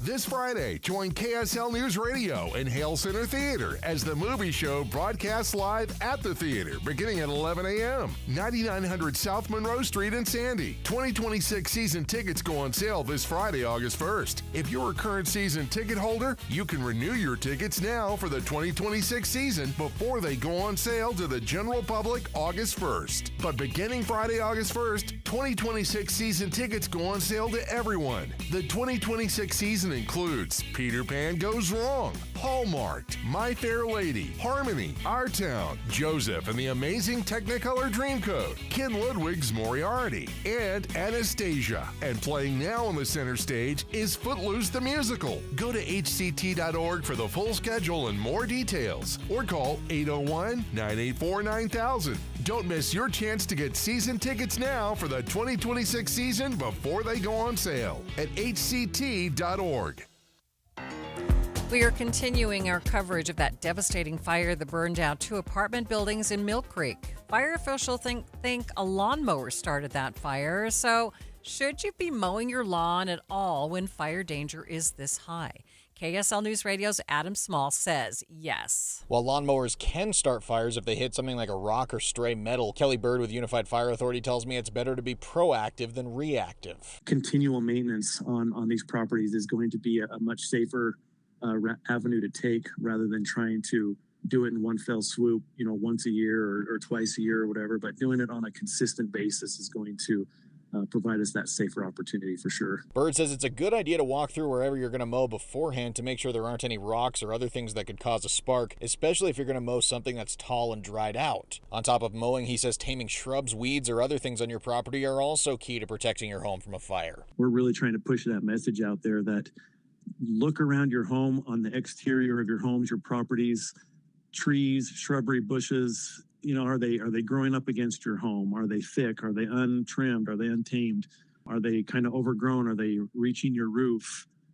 Things that can create the ability for a fire to grow and reach your home or your structure is kind of what we want people to prevent and to mitigate by thinking about cleaning those areas up as well. Bird also says giving the area you're going to mow a good watering the night before can also help lower the risk of starting a fire. Adam Small, KSL News Radio. Israel says it will pause attacks on Gaza to allow for some humanitarian aid to enter the war-torn region. We'll get the latest on that after the break. But first, it's KSL Traffic. It's brought to you by Mountain America's Double Rewards credit card promotion. Michelle? Still looking at a crash. This is up in Summit County. This is northbound SR 224, which is Park Avenue. This is delays right around the Holiday Ranch Loop Road, blocking a right lane. The Good Feet store supporting you with no matter what the day brings. Find the location nearest you at goodfeet.com. I'm Michelle Rowe in the KSL Traffic Center. The question is, when is it your turn? When is it your turn to put yourself first and make your health better? If you're thinking now is your turn, I hope you are, because if you've been trying to lose weight, you've been planning to lose weight, I hope you'll at least look at Salt Lake City Fat Loss. This plan has just taken the frustration out of my inability to lose weight. I lost more than 40 pounds on this plan without the need for rigorous workouts. In the past, when I've lost weight, I've always had to work out for more than an hour a day, and that wasn't the case with this plan. So it made it super easy for me because I'm kind of busy. And it's an all-natural program, so I didn't have to worry about any sort of side effects, no injections or surgeries. It's just a simple combination of foods that burn off your stored fat. They do so quickly. Many of their clients lose up to 1 pound per day. And they have a great app that keeps you accountable and also gives you great ideas. Right now, you can save $200 on this plan. Just go to slcfatloss.com to learn more. Or you can call 801-450-1882. That's slcfatloss.com, slcfatloss.com. Listen to KSL for the new and traditional content you've always loved. There's the new Inside Sources, expanded from 9 to noon, and new expanded news coverage with Maria Shilaos on midday, noon to 3.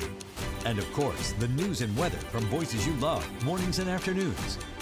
Here are new traditions and the familiar ones on KSL News Radio, 102.7 FM and 1160 AM.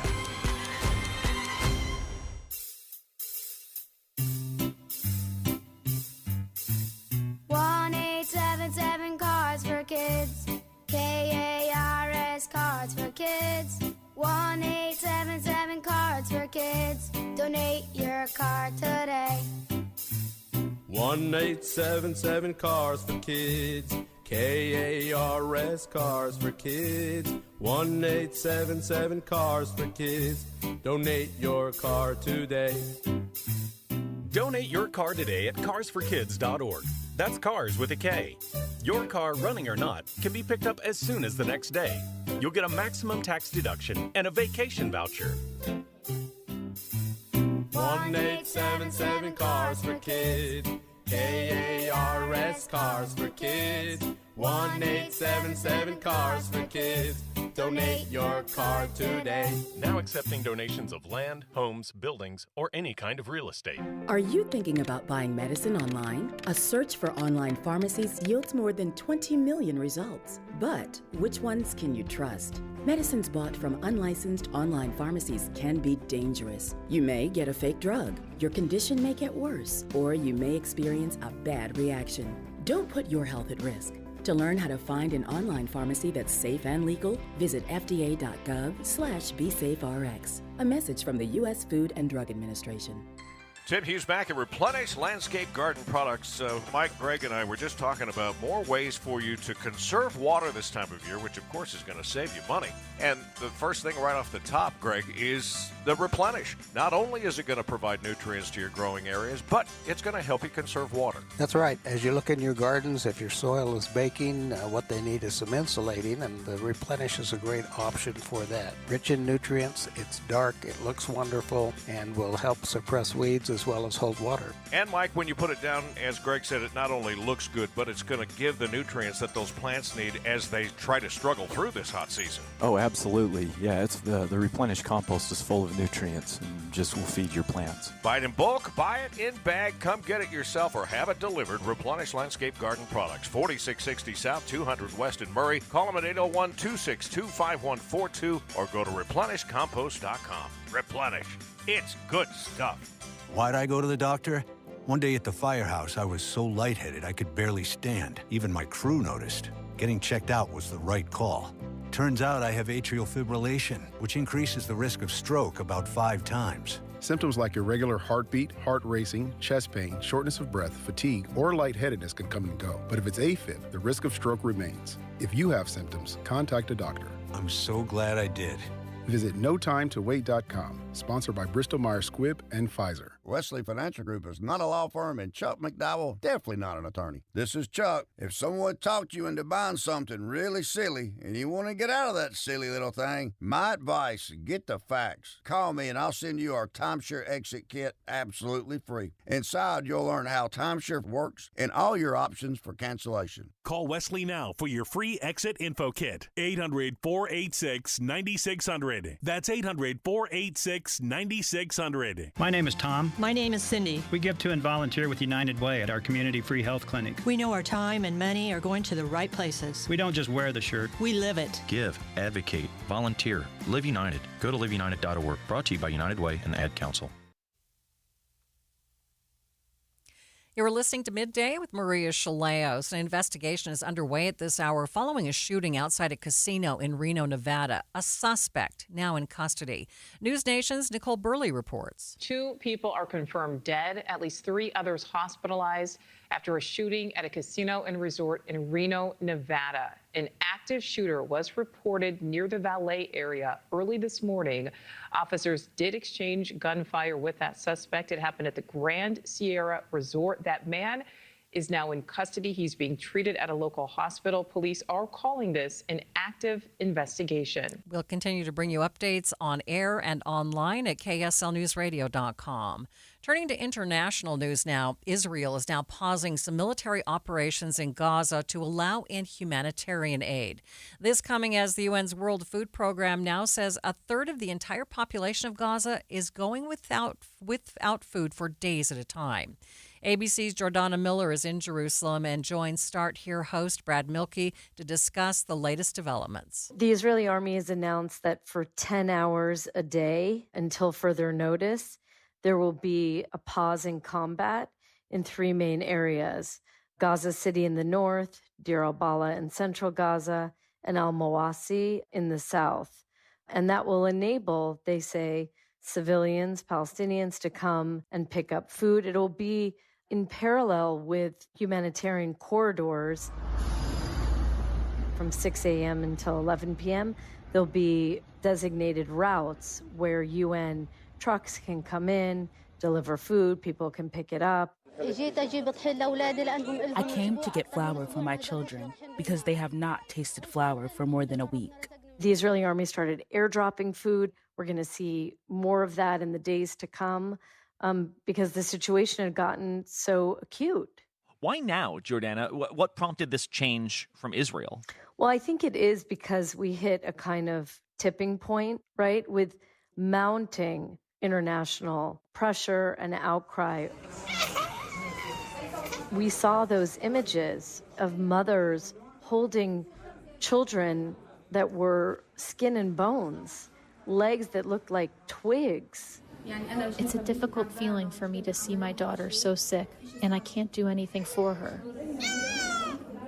We've seen over 50 children die in the last 4 weeks. That's 1/4 of the number of fatalities from starvation over the entire war. Everyone with humanity, for God's sake, have a look at these poor people, says this man. One dies a million deaths to get his family's food. There has never been enough aid into the Gaza Strip. There have been periods when Israel decided to block the aid entirely. And during the short periods of ceasefires, when we did see 600 trucks, 700 trucks, come into the Gaza Strip, it was for, relatively speaking, small periods, 30 days, 50 days, 60 days, right? Not enough. But when you add in some of the decisions that the Israeli prime minister took when he broke the ceasefire in March and decided to impose a full blockade on aid for more than 2 months, the Gaza Humanitarian Foundation, well, we've seen over the last 7 weeks, 8 weeks, this system up and operating, and it has been a disaster.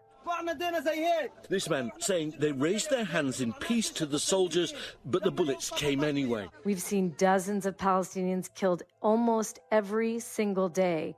Now, almost 1,000 killed over the 8-week period. We have not seen any kind of vetting between who gets the aid and who doesn't get the aid, right? That was Israel's big claim. We're going to cut Hamas out because they're stealing the aid, they're siphoning the aid, they're making money off the aid. Well, you cannot feed over 2 million Gazans from 4 distribution sites that are open for half an hour, each one a day. I mean, it's been a catastrophe. So I think we hit a tipping point, those pictures, those images, and really the Israeli prime minister, he had no choice. The IDF also claiming that there is no starvation in the Gaza Strip, but now they are sending in humanitarian aid. And how does that work? I think, first of all, the Israeli army is very focused on the word starvation versus hunger because the Israelis say, we did not intentionally starve the people of Gaza, right? Oh, starvation implies responsibility. We starved these people. Right. We intentionally starved them. We're using hunger as a weapon of war. I'm not sure that argument really holds up because remember, there's always been a fight between the political echelon and the Israeli army. The Israeli army has never supported the end of aid into the Gaza Strip. The political echelon, the Israeli prime minister, his far-right ministers, right? They have been pushing Netanyahu, and, Netanyahu needs them to keep his government together, keep his coalition together. It has always been a political decision to limit aid into the Gaza Strip, to look like Israel's not helping the enemy, if you will. There is no policy of starvation in Gaza, and there is no starvation in Gaza. We enable humanitarian aid throughout the duration of the war to enter Gaza. Otherwise, there would be no Gazans. But the Israeli army, at various levels, has fought this. They don't want the image that they are intentionally starving Gazans. But is it negligence? Is it bad planning? I mean, everyone could see 6 weeks ago that the Gaza Humanitarian Foundation system was not working, that people were getting killed, that it wasn't up to scale. Whatever it is, Now it appears there's going to be likely several weeks of aid getting into the Gaza Strip.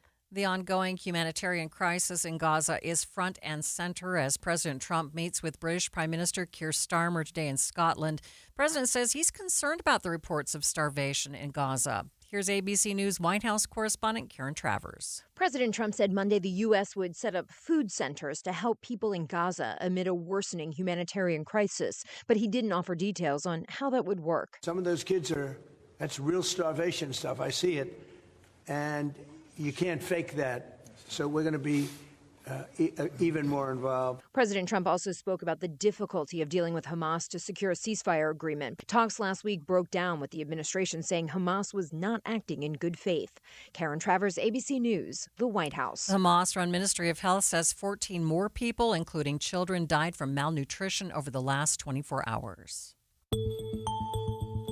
It's 1:30, midday at KSL News Radio. I'm Maria Shilaos. Some of the stories we are watching this hour. Concerns about vaccinations. We'll break it down with an expert so your kids are prepared to go back to school. Refugees in Utah feeling the entrepreneurial spirit, starting their own businesses. And KSL traffic. Michelle? A fresh crash northbound I-15 at 146 South in the Gore, affecting the left and right lanes, and also still a crash northbound SR 224 Holiday Ranch Loop Road in Summit County. Michelle Rowan, the KSL Traffic Center. ABC News, I'm Brian Clark. 2 Israeli humanitarian groups said today for the first time Israel is carrying out a genocide in Gaza, where there are reports of children dying from malnourishment. Dr. Nick Maynard's a volunteer surgeon and says, I saw multiple gunshot wounds inflicted on young teenage boys, sometimes as young as 11, 12, 13, who go to these food distribution points to get food for their starving families. Today, President Trump disputed a claim from Israeli Prime Minister Benjamin Netanyahu that there is no starvation. The president discussed building food distribution centers. He met with British Prime Minister Keir Starmer as he continues his trip overseas. He's in Scotland, but in the U.S., a federal judge in Boston blocked his administration's plans to block funding for Planned Parenthood, writing it likely violates the Constitution. Football legend Deion Sanders revealed he's been treated for bladder cancer. The University of Colorado head coach urged people to get checked. This is ABC News. KSL's top local story. The Utah Supreme Court has decided not to hear a case that would prevent the state from selling off public lands in the future. KSL News Radio's Brianna Willis reports. This case was filed in response to the state of Utah filing a lawsuit with the United States Supreme Court, saying it's unconstitutional for the federal government to own and manage public land for the people and asking for them to start disposing of BLM-managed land. The court dismissed the case, saying it went against Utah's constitution. The Southern Utah Wilderness Alliance filed their lawsuit in response to comments made by Governor Cox and then Attorney General Reyes, who both mentioned they might try to bring their lawsuit back later. In the decision last week, the judge said since the original case was dismissed and there currently is no other case to cite, it makes the Alliance's case moot. The Alliance has said they're disappointed but glad it has been reaffirmed that Utah's Constitution would not allow a public land sale. Other local stories KSL is following. Utah Lake is funneling tens of millions towards the county's economy. That's according to a new study. KSL News Radio's Vril Johansson reports. This is the first time they've done this kind of study. It looks at how many people from outside of Utah County visited the lake and how much they spent on the local economy last year. People visited the lake over 1 million times in 2024, spending more than $74 million in the county. It's a lake that is not really treated as a tourist destination in a lot of people's minds. That's Utah Lake Authority Executive Director Luke Peterson. He says they wanted to focus on tourist visits to highlight the lake's appeal to people outside of Utah County. The study also showed visitors contributed nearly $10 million in state and local taxes. Vril Johansson, KSL News Radio. Your money at this moment, the Dow is down by 107 points. That's 0.25%, sitting at 44,788. S&P down by 9 points. The NASDAQ up by 34 points. Traffic and weather, it's brought to you by Mountain America's Double Rewards credit card promotion. Michelle? Still looking at this crash, Maria. This is northbound I-15 at 146 South. It is in the Gore area between the crash and then the emergency vehicles. So you're going to have some left and right lanes blocked in that area.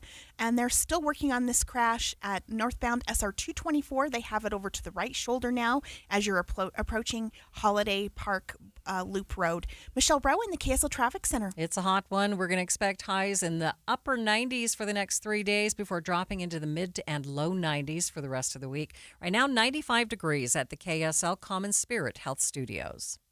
A reminder about the simplest way to get updated for your day. Hit your KSL preset when you jump in the car, and we'll take care of the rest. Hear key news updates and traffic reports. Andy and Amanda from 5 to 9 in your car. KSL News Radio at 102.7 FM. Finding great candidates to hire can be like, well, trying to find a needle in a haystack. But not with ZipRecruiter. Its powerful technology actively finds and invites qualified candidates to apply to your job. So while other companies might deliver a lot of hay, ZipRecruiter finds you the needle in the haystack. See why 4 out of 5 employers who post a job on ZipRecruiter get a quality candidate within the first day. Try ZipRecruiter for free at ZipRecruiter.com/free. That's ZipRecruiter.com/free.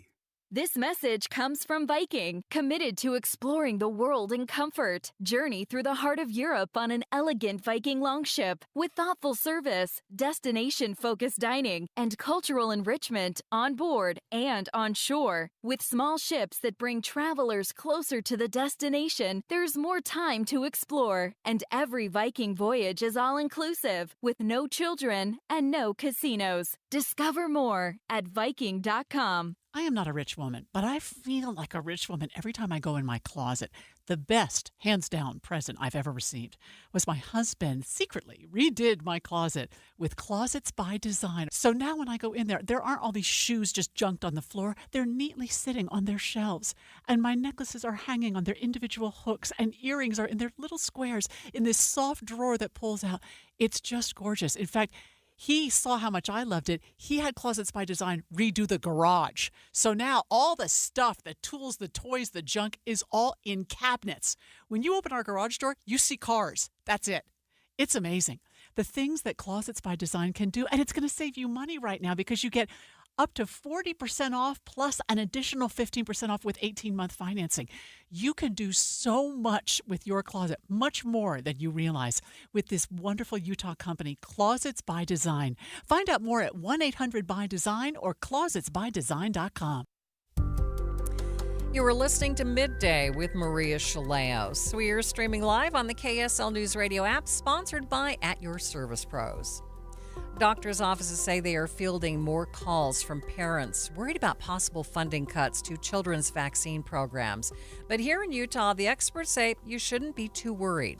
KSL News Radio's Josue Sanchez spoke with Cindy Wynette, who is the Vaccine Education and Quality Improvement Team Manager for the Utah Department of Health. It's really early to even make any conclusions about what the future of vaccine availability, access, or coverage might look like. The Vaccines for Children program specifically, that's been around since 1994. That program provides vaccine at no cost for children through the age of 18 years old that are either on Medicaid or CHIP.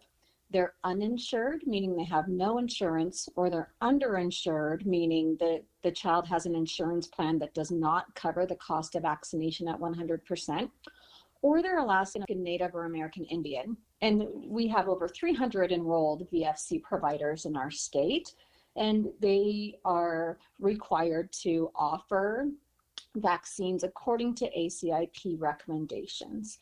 The future of the ACIP decisions that may affect access and availability and coverage of vaccines is really yet to be determined. But we remain optimistic about the future. It's just unfortunate at this time, it's really too early to know. I think the best thing that parents can do is make sure now that their children are up to date on vaccines. And really, their families, adults need vaccines too. And so it's a really good time to make sure that they're up to date, particularly with back to school coming up.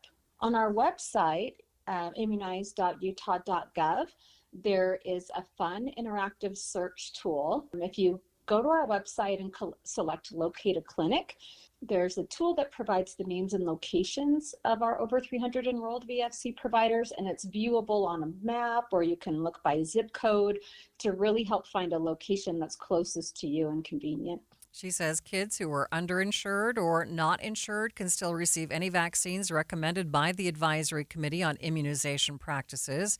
As for parents here in Utah, Wynette says you should talk to your pediatrician about any concerns. I think the best thing that parents can really do is just talk with their pediatrician or their primary care provider. If they have questions, if they're on the fence, if there's so much information coming at us from all sides and perspectives, but really they're the best people to talk to help address those questions. Ask those questions. Don't be afraid to ask those questions and be open to receiving the information, and not, like I said, and not just for yourself, but for your entire family too. Yeah, gotcha. And I also, and again, I would really encourage people to evaluate the source that any vaccine information is coming from. Again, I really think the American Academy of Pediatrics is one of the best trusted resources you can go to for accurate information about vaccine safety, in addition to speaking with your provider. And she says what parents can do now with the start of the school year coming very quickly is make sure that everyone is up to date on their vaccines. In other news, President Trump is signing an executive order that makes it easier for local jurisdictions to remove homeless people from the streets. The order also redirects federal resources so that affected homeless people are transferred to rehabilitation and substance misuse. One Utah lawmaker has commented on the decision, saying it's like turning around the Titanic. That lawmaker is State Representative Tyler Clancy, who has worked on the issue from multiple angles. Now, he joined Inside Sources this morning to talk more about this change and what it means for Utah communities. I think a lot of people hesitate to recognize, to kind of have the courage to say, you know what, these unsanctioned camping and these open-air drug markets, it is driven by methamphetamine. It is driven by the fentanyl crisis. And I think they fear that because they think people will start to blame people who are homeless. This is your decision. This is your choice. But I don't think it has to be that way, right? I think we can still acknowledge the unique realities of drug addiction without shaming people or without making them feel like they're not worth our time and our effort and our resources. I think it's actually the opposite. Until we have an honest conversation about what these challenges are, we're never going to help people heal. And so what I saw with this executive order, and the reason I said this is really a sea change, is not only did it acknowledge the complexity of this issue, but now it's directing those federal agencies that for years, for over a decade, have prohibited funds to go to these more unique or innovative programs. It opens the door. And so I kind of expected more of a gradual change. And it seems like the Trump administration is saying, nope, we're going to allow a broad set of tools for a very diverse population. Representative Clancy says the funding changes will be helpful for Utah. I think from the executive order standpoint, that's where it's allowing the funds to be used in different ways. So we have programs in Utah that, for example, if you go to this specific shelter, they'll tell you, hey, listen, you can come here, we're going to serve you, we're going to give you food, but you've got to come to the 12-step program and you've got to make your bed in the morning. You would be disqualified from federal funds before this executive order. Those are the kinds of things that those types of programs are going to see the ability to have federal funds that weren't there before. So in some ways, yes. I think on the back end, you nailed it, Greg. We've got to be now we're getting that accountability piece, we're getting the programming piece right, and now I think that actually unlocks funding. State Representative Tyler Clancy speaking to Inside Sources this morning.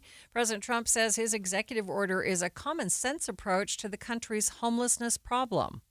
Midday with Maria Shilaos continues in just 30 seconds. The Salt Lake Chamber is Utah's voice for business. Okay, that sounds great, but what does it really mean? Well, as Utah's largest and longest-standing business association, they support and champion community prosperity throughout the state. And if you're in business, well, that's a very good thing for you. Be sure to listen to the Chamber's Speaking on Business, weekdays at 7:20, 11:55, and 5:20 p.m. on KSL News Radio. Utah's immigrant and refugee community showed off their entrepreneurial skills this past week during the International Rescue Committee's annual business pitch competition. Economic Empowerment Program Manager Carolina Terrazas joined me to talk about this unique event. The New American Dream Lab is a business pitch competition hosted by the International Rescue Committee here in Utah under a small business program. It is sponsored by Comcast and also the Arts, Culture, and Entertainment Fund from the mayor's office. And really the whole event is designed to uplift and support the entrepreneurs who are refugees, immigrants, any other new American in Utah. Right. Oh, yes, go for it. No, go right ahead. And with this program, over the past few weeks, participants have been joining pretty big and intensive workshops on how to really craft a compelling business pitch, and they work closely with our teams to really refine those ideas. Describe for us why this is so important. You know, at the IRC, we support refugees and other new Americans, not just to really survive, but really grow and advance in their new lives that are here. And our work starts with things like housing and job placement, but long-term success often means building generational wealth, and small businesses are a powerful way towards that.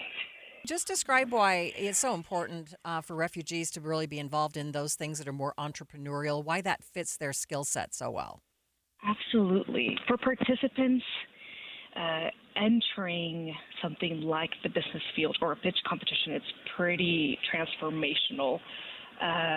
In a way, they're being able to get integrated into the community, add to the economy of Utah, grow within this culture of Utah, and really making a difference between inside their lives and for their family. Events like these are really a celebration of that inclusion, of that grit, and that shared growth. Describe for us the finalists in this year's competition or this week's competition. 3 great finalists pitched their businesses to a panel of judges. And in the end, Gemley's, which is Utah's first Haitian restaurant, won both the first place and the audience favorite award. However, we had other folks who were trying to transform how one purchases fresh produce directly from farmers through a food truck of buying fresh produce called Rolling Harvest. And then a Ukrainian man wanting to change how we explore Utah and enjoying the landscapes and showing its reservoirs here. And that one's called Midday Travel. So what happens now with these groups? Is there something that goes along with their award? All 3 of these finalists were winners. First place winner got $4,000 and also got the audience award favorite. Second place, which was Rolling Harvest, won $2,000, and the third place winner got $1,000. Now we're hoping that through these workshops and getting the confidence to speak and pitch about their business, they can carry it forward to other funding opportunities and growing within. For example, last year, a winner, one of last year's winners went on to secure $15,000 at another pitch competition after placing third with ours. So again, it's to ensure that they're growing, that they're advancing and establishing themselves here. Great. Thank you so much for your time today. Thank you. 27 participants took part in the International Rescue Committee's annual business pitch competition this year. Utahns bringing home 12 medals after attending their first international taekwondo tournament. We'll talk about that after the break. But first, it's KSL Traffic. It's brought to you by Mountain America's Double Rewards credit card promotion. Michelle? Still looking at big congestion for drivers in Summit County. Maria, this is between Kearns Boulevard and Meadows Drive. You are narrowed down to that left lane and cruise in the final stages of this crash with injuries northbound I-15 at 146 South on-ramp. Michelle Rowe in the KSL Traffic Center. Are you having problems with your lights? Are they flickering? Are your breakers tripping? Or maybe it just doesn't feel safe? If someone is telling you that your electrical panel needs to be replaced, your house needs to be rewired, you need to hear about At Your Service Pros, because they will do a full electrical inspection for just $49. You'll get everything checked, your panels, the wiring, the outlets, the grounding. and then they're going to give you an honest report. And that's exactly why I called At Your Service Pros when I needed help with my AC. Now, if it's safe, they'll tell you, and if there's an issue, you'll get an explanation that you can understand, and then they'll help you fix it without any pressure. If you call At Your Service Pros, call them at 801-YOUR-PRO. You can schedule your $49 electrical inspection. That's 801-YOUR-PRO. And this month, At Your Service Pros is also giving you a chance to win a free air conditioning system. All you need to do is comment on their YouTube videos. They're also giving you a second opportunity to nominate someone else for a free air conditioning system. Just go to YouTube, search Healthy Water and Air, watch the AC giveaway video, and then subscribe and comment. Just say hi to double your chances of winning. KSL Broadcast Group contests are open to participants 18 years of age and older that are residents of Utah, unless otherwise specified. Employees or agents of the station, Bonneville International Corporation, other area radio stations, or any entity associated with the contest may not enter. Persons who have won in the last 30, 60, or 90 days from a station contest or event may not be eligible. Full general contest rules are available at kslnewsradio.com/contests. Join KSL and the Movie Show crew this Friday, 10 to 1 at Hale Center Theater, 9900 Monroe Street in Sandy, hct.org. Why'd I go to the doctor? One day at the firehouse, I was so lightheaded I could barely stand. Even my crew noticed. Getting checked out was the right call. Turns out I have atrial fibrillation, which increases the risk of stroke about 5 times. Symptoms like irregular heartbeat, heart racing, chest pain, shortness of breath, fatigue, or lightheadedness can come and go. But if it's AFib, the risk of stroke remains. If you have symptoms, contact a doctor. I'm so glad I did. Visit NoTimeToWait.com, sponsored by Bristol-Myers Squibb and Pfizer. Wesley Financial Group is not a law firm, and Chuck McDowell definitely not an attorney. This is Chuck. If someone talked you into buying something really silly and you want to get out of that silly little thing, my advice, get the facts. Call me and I'll send you our timeshare exit kit absolutely free. Inside, you'll learn how timeshare works and all your options for cancellation. Call Wesley now for your free exit info kit. 800-486-9600. That's 800-486-9600. If you didn't think skipping breakfast was a big deal, you'd be right. Before. But now, Wendy's has Buck Biscuits. We're talking sausage, egg, and cheese biscuit, bacon, egg, and cheese biscuit, or even the Honey Buddy chicken biscuit for just $1 each. Seriously, you can get all 3 if you want. They're just $1, so you'll never skip breakfast again. If you're smart. Breakfast for $1? Gotta be Wendy's. Limited time only. Price and participation may vary. Limit 5 qualifying items per transaction. Not valid in the combo while supplies last. Why'd I go to the doctor?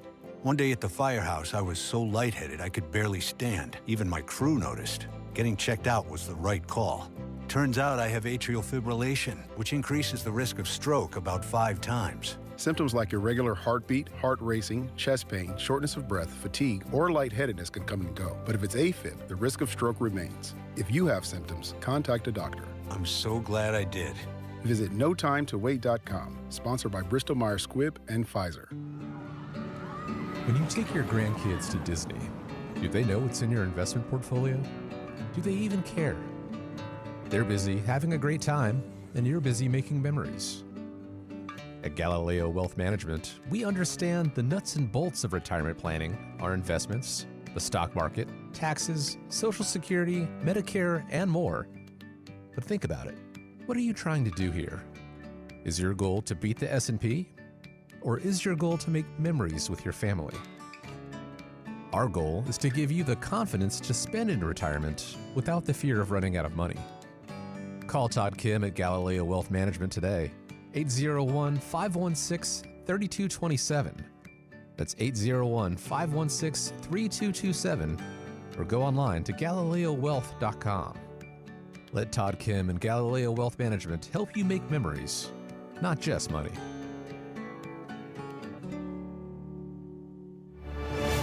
This is Midday with Maria Shilaos. Taekwondo students from Utah recently won 12 medals at the World Taekwondo Hamadong. Now, these students came from World Martial Arts in Holiday. It was their first international tournament. I sat down and spoke with Grandmaster Jinwon Kwan and Master Susan Kwan to find out more about this competition and the Utahns involved. So let's begin. First of all, let's talk about this competition. Tell me a little bit about the competition and who was involved. Taekwondo means Korean martial art. Hamadang is more like everybody gathering in Korea. It's like a front yard. So it's been hosted by Korean Association in the last 30 years. And they've been hosted in all of the world, and then everybody Taekwondoist, and then they go to Korea and then compete. And then now this time, and especially they come into America, and then 30 years anniversary to celebrate in United States. And then that's how it began and then hosted at the Anaheim Convention Center. Master Susan, you can speak about who's been involved and how that. There are 20 countries around the world that are involved in this program, and you get internationally recognized if you win at this tournament, which then in fourth helps your history with your martial arts. And so it's a really great grand event to attend. And so we were very honored to be there and for Grandmaster Kwan to be one of the head chairmen of the program. All right, Grandmaster Kwan, I'm looking at how many medals you received. Talk to me about what this really means for your program here in Holiday. We do operate the Taekwondo martial art and champ after school program, and involving with the children 5 years old to about now we do have about over 60 years old students, and various class for each individual level of proficiency of age and appropriate level of martial art. And then throughout the community, Holiday and surrounding Mill Creek, Salt Lake City, and then Cottonwood Heights, and then some Magna students coming in here in our center. So basically we are teaching martial art to understand about discipline, focus, and confidence. And each individual students come attending about average 2 times a week and then learn about weekly. And then that's how we operate it. Going back to about Hamadang, and they are about, like Master Susan said, the students come from other countries coming to America, over 20 countries coming, about 20 to 30 countries coming in at this time. And then we've been attending about over 2,500 participants at the Anaheim Convention Center last weekend. And then they are competing each individual based on their level and age group, appropriate and different category, such as breaking, self-defense, group practice, individual practice, and so forth. And so they are basically compete among other countries and individual level of the proficiency, and then compete and started. And that's how they get reward on the medals. So this was actually our very first year as a competition team, and our first international tournament. And we took about 5 athletes, including myself, there. And the medals obviously are a huge reward and a huge bonus to our training, but we really try to teach the value of hard work and the value of self-improvement versus the reward of the medal. And so for us, it's a huge deal, and for the children, it's a huge deal for their first time. But in reality, it's also just a really great stepping stone for us to understand that we are on the right path. And so, yeah, it felt very good. I should say that. We It felt had great, but to really watch our students succeed and to watch other athletes succeed as well, that was also a huge bonus. the medal indicates of accounts about we have about 14 or 16 medal total together. About 12. And that is for the only in Utah our athletes been attended, and among other center, which is other Taekwondo center, and we asked for invited and to go there together, but they didn't participated this time at that time. So we are the only one representing Utah, as probably Master Susan sent a picture with you, and that is among the students been coming to our Anaheim Convention Center at this time. So 12 medals, that's pretty huge. What separates you from these other teams? I mean, why was your group able to be so successful? It's all about Taekwondo habits and really just showing up and being there and just demonstrating what we've been training for the last year. And so I don't think there is like a certain magic tool or like a magic sauce that makes us different, but I really just think the value of self-improvement and that self-discipline that we try to teach in our comp team is really what makes us a little different than others. That was Grandmaster Jin Young Kwan and Master Susan Kwan of World Martial Arts in Holiday.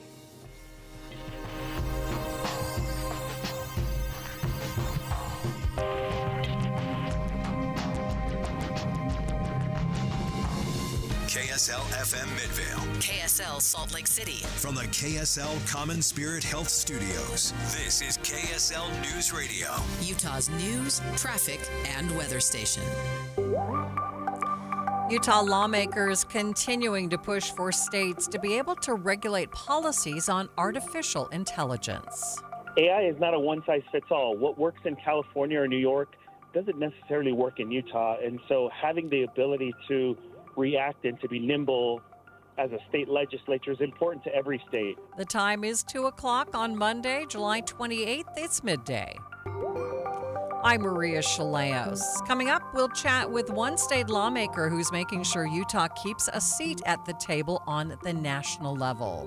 Also this hour, hopefully there's a place for everyone to come connect with us, see us along the way. Time to drop the puck, your chance to meet the Utah Mammoth this week as the team travels around the state. But first, our top stories. A federal judge has blocked a provision that took funds away from Planned Parenthood groups across the country. KSL News Radio's Britt Johnson reports. This means that patients can use Medicaid at Planned Parenthood health centers, and Planned Parenthood health centers can receive reimbursements for services they provide. U.S. District Judge Indira Talwani says that patients are likely to suffer adverse health consequences where care is disrupted or unavailable. The Planned Parenthood Federation of America, along with Planned Parenthood League of Massachusetts and the Planned Parenthood Association of Utah, brought this case after President Trump signed a law that stops patients from using Medicaid as their insurance at Planned Parenthood health centers nationwide. Our top national story this hour from ABC News. President Trump is reiterating his frustration with the ongoing war in Ukraine and says he's not pleased with the Russians. Talks to end the war have all but stalled, and the president, who is with British Prime Minister Keir Starmer in Scotland, said he's reducing the amount of time he's giving Russian President Vladimir Putin to come to the negotiating table. I'm going to make a new deadline of about 10 or 12 days from today. There's no reason in waiting. Hundreds of Russian drones were launched into parts of Ukraine overnight. Most were shot down, but at least 8 people were hurt in Kyiv when a drone hit a high-rise apartment building. Other national stories KSL is following. A Delta Airlines pilot was arrested in the cockpit of a plane that landed in San Francisco. 34-year-old Delta Airlines first officer Rustam Bagwagar had just landed in San Francisco piloting the Boeing 757 from Minneapolis when federal agents stormed the plane and arrested him in uniform and on duty. The arrest links to a case out of Contra Costa County in Northern California. The sheriff's office says Bagwagar, who lives in Florida, has been the focus of an investigation since April. The case involving sex assault on a child. When detectives learned he would be landing in San Francisco, they had federal agents waiting to arrest him. Alex Stone, ABC News. Taking a look at your money at this moment. At the close, the Dow down by 64 points. That's an improvement from earlier in the day. It's closing at 44,837. S&P up by just a fraction, and the NASDAQ up by 70 points. Traffic and weather, it's brought to you by Mountain America's Double Rewards credit card promotion. Michelle? Overall, I-15 really quiet right now, Maria, whether you're in Utah, Salt Lake, or Davis or Weber counties. But I do have a crash they're working on getting cleared up. This is northbound at the on-ramp at 146 South. Michelle Rowe in the KSL Traffic Center. Temperature toasty and continuing to climb. We're going to hit a high today of at least 98 degrees, staying in the upper 90s for the next couple of days with a very, very slight chance of showers on Wednesday. Right now, 96 degrees at the KSL Common Spirit Health Studios. The sources where we get our news matters. When you listen to Utah's Morning News, we want you to feel the stories are important to you and trustworthy. This is Amanda Dixon. And I'm Andy Farnsworth. Join us weekday mornings on KSL News Radio. Getting help with plumbing repairs is easier than you think. All you have to do is call Any Hour Services or schedule an appointment at anyhourservices.com. No one helps more homeowners than Any Hour Services. A lot of the big events of the summertime of 25 are in the rearview mirror now.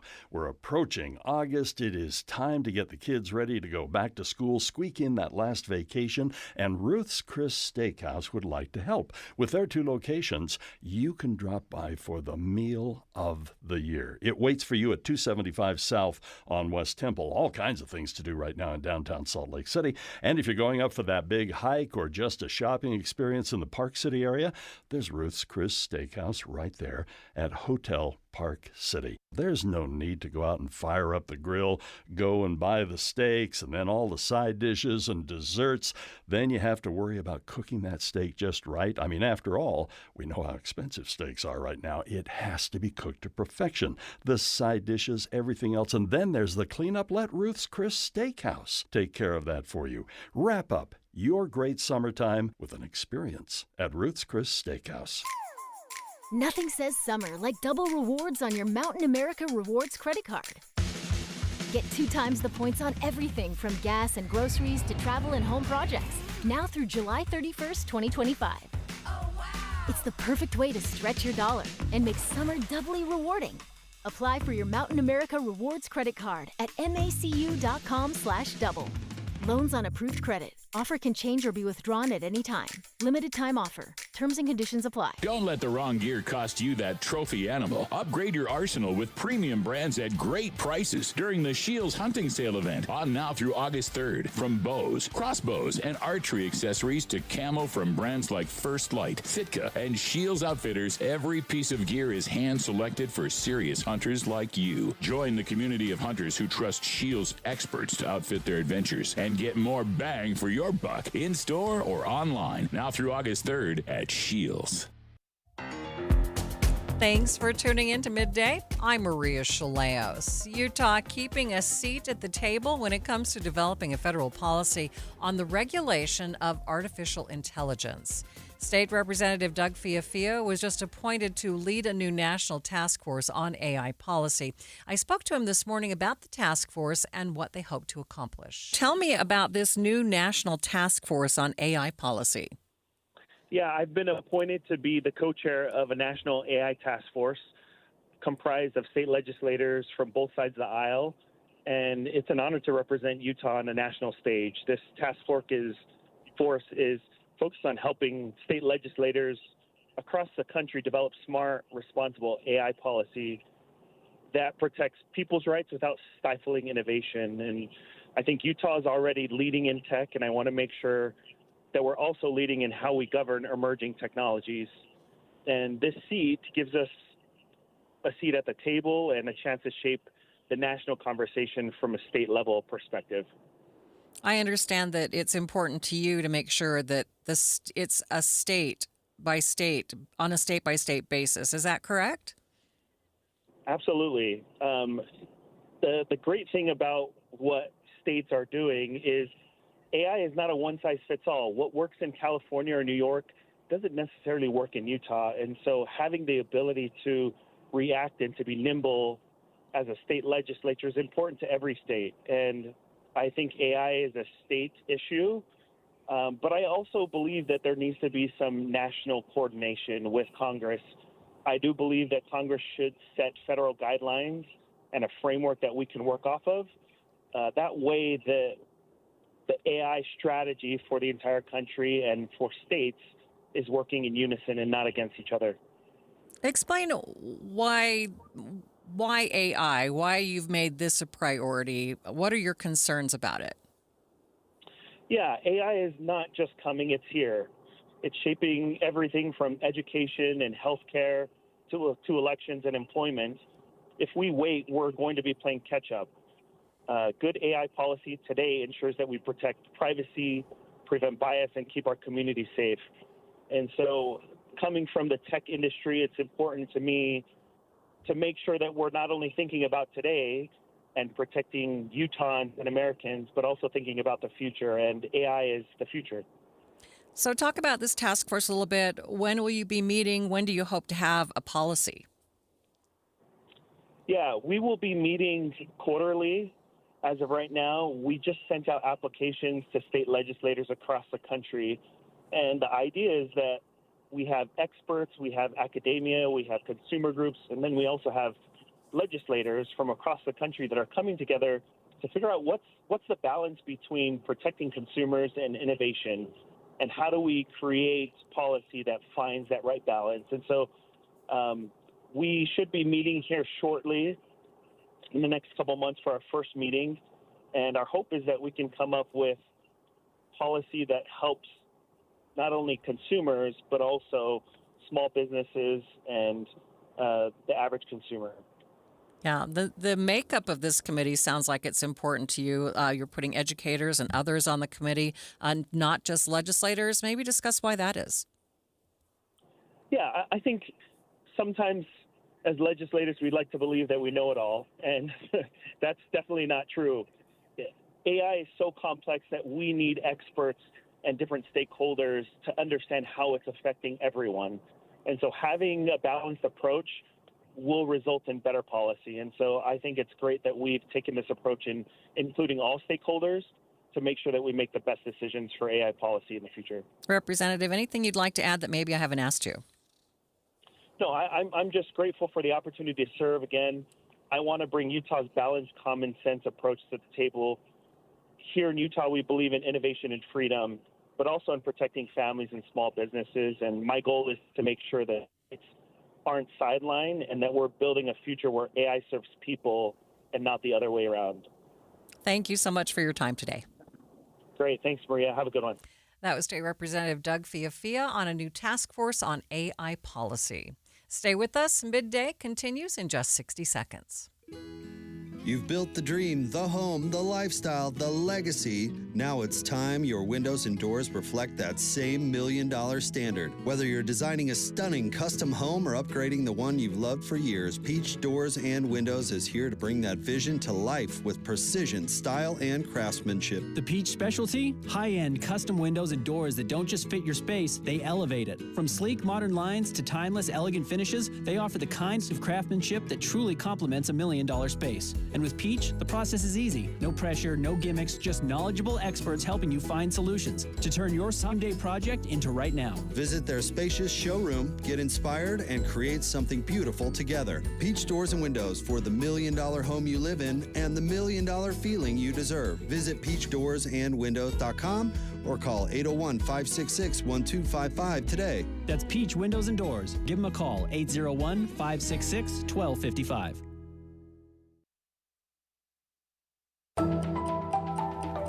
11 people stabbed during what's being called a random stabbing spree at a Walmart in a small city in northern Michigan.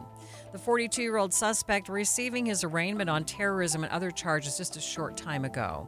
Start Here host Brad Milkey gets the latest on the investigation following Saturday's incident from ABC's Rena Roy. These are the hubs of communities around the country, and people were there, just doing some Saturday afternoon shopping when police say this attack happened just before 5 p.m. And they tell us it started right near the checkout area, and they've identified the suspect as 42-year-old Bradford James Gilley. He's a Michigan resident. They say he walked right in and started apparently just targeting people at random. You gotta have your respond to the area of Walmart and stage a report of an active assailant. Police say he was armed with a folding knife. They showed a photo of that knife. Apparently, it had a 3.5-inch blade. I heard screaming, and I went towards the screaming, and I saw the guy with the knife shove somebody One woman says she came to the store to do some shopping with her best friend. She was in the canned vegetable aisle, and she suddenly just heard screaming and saw people injured all around her. There was blood everywhere. There was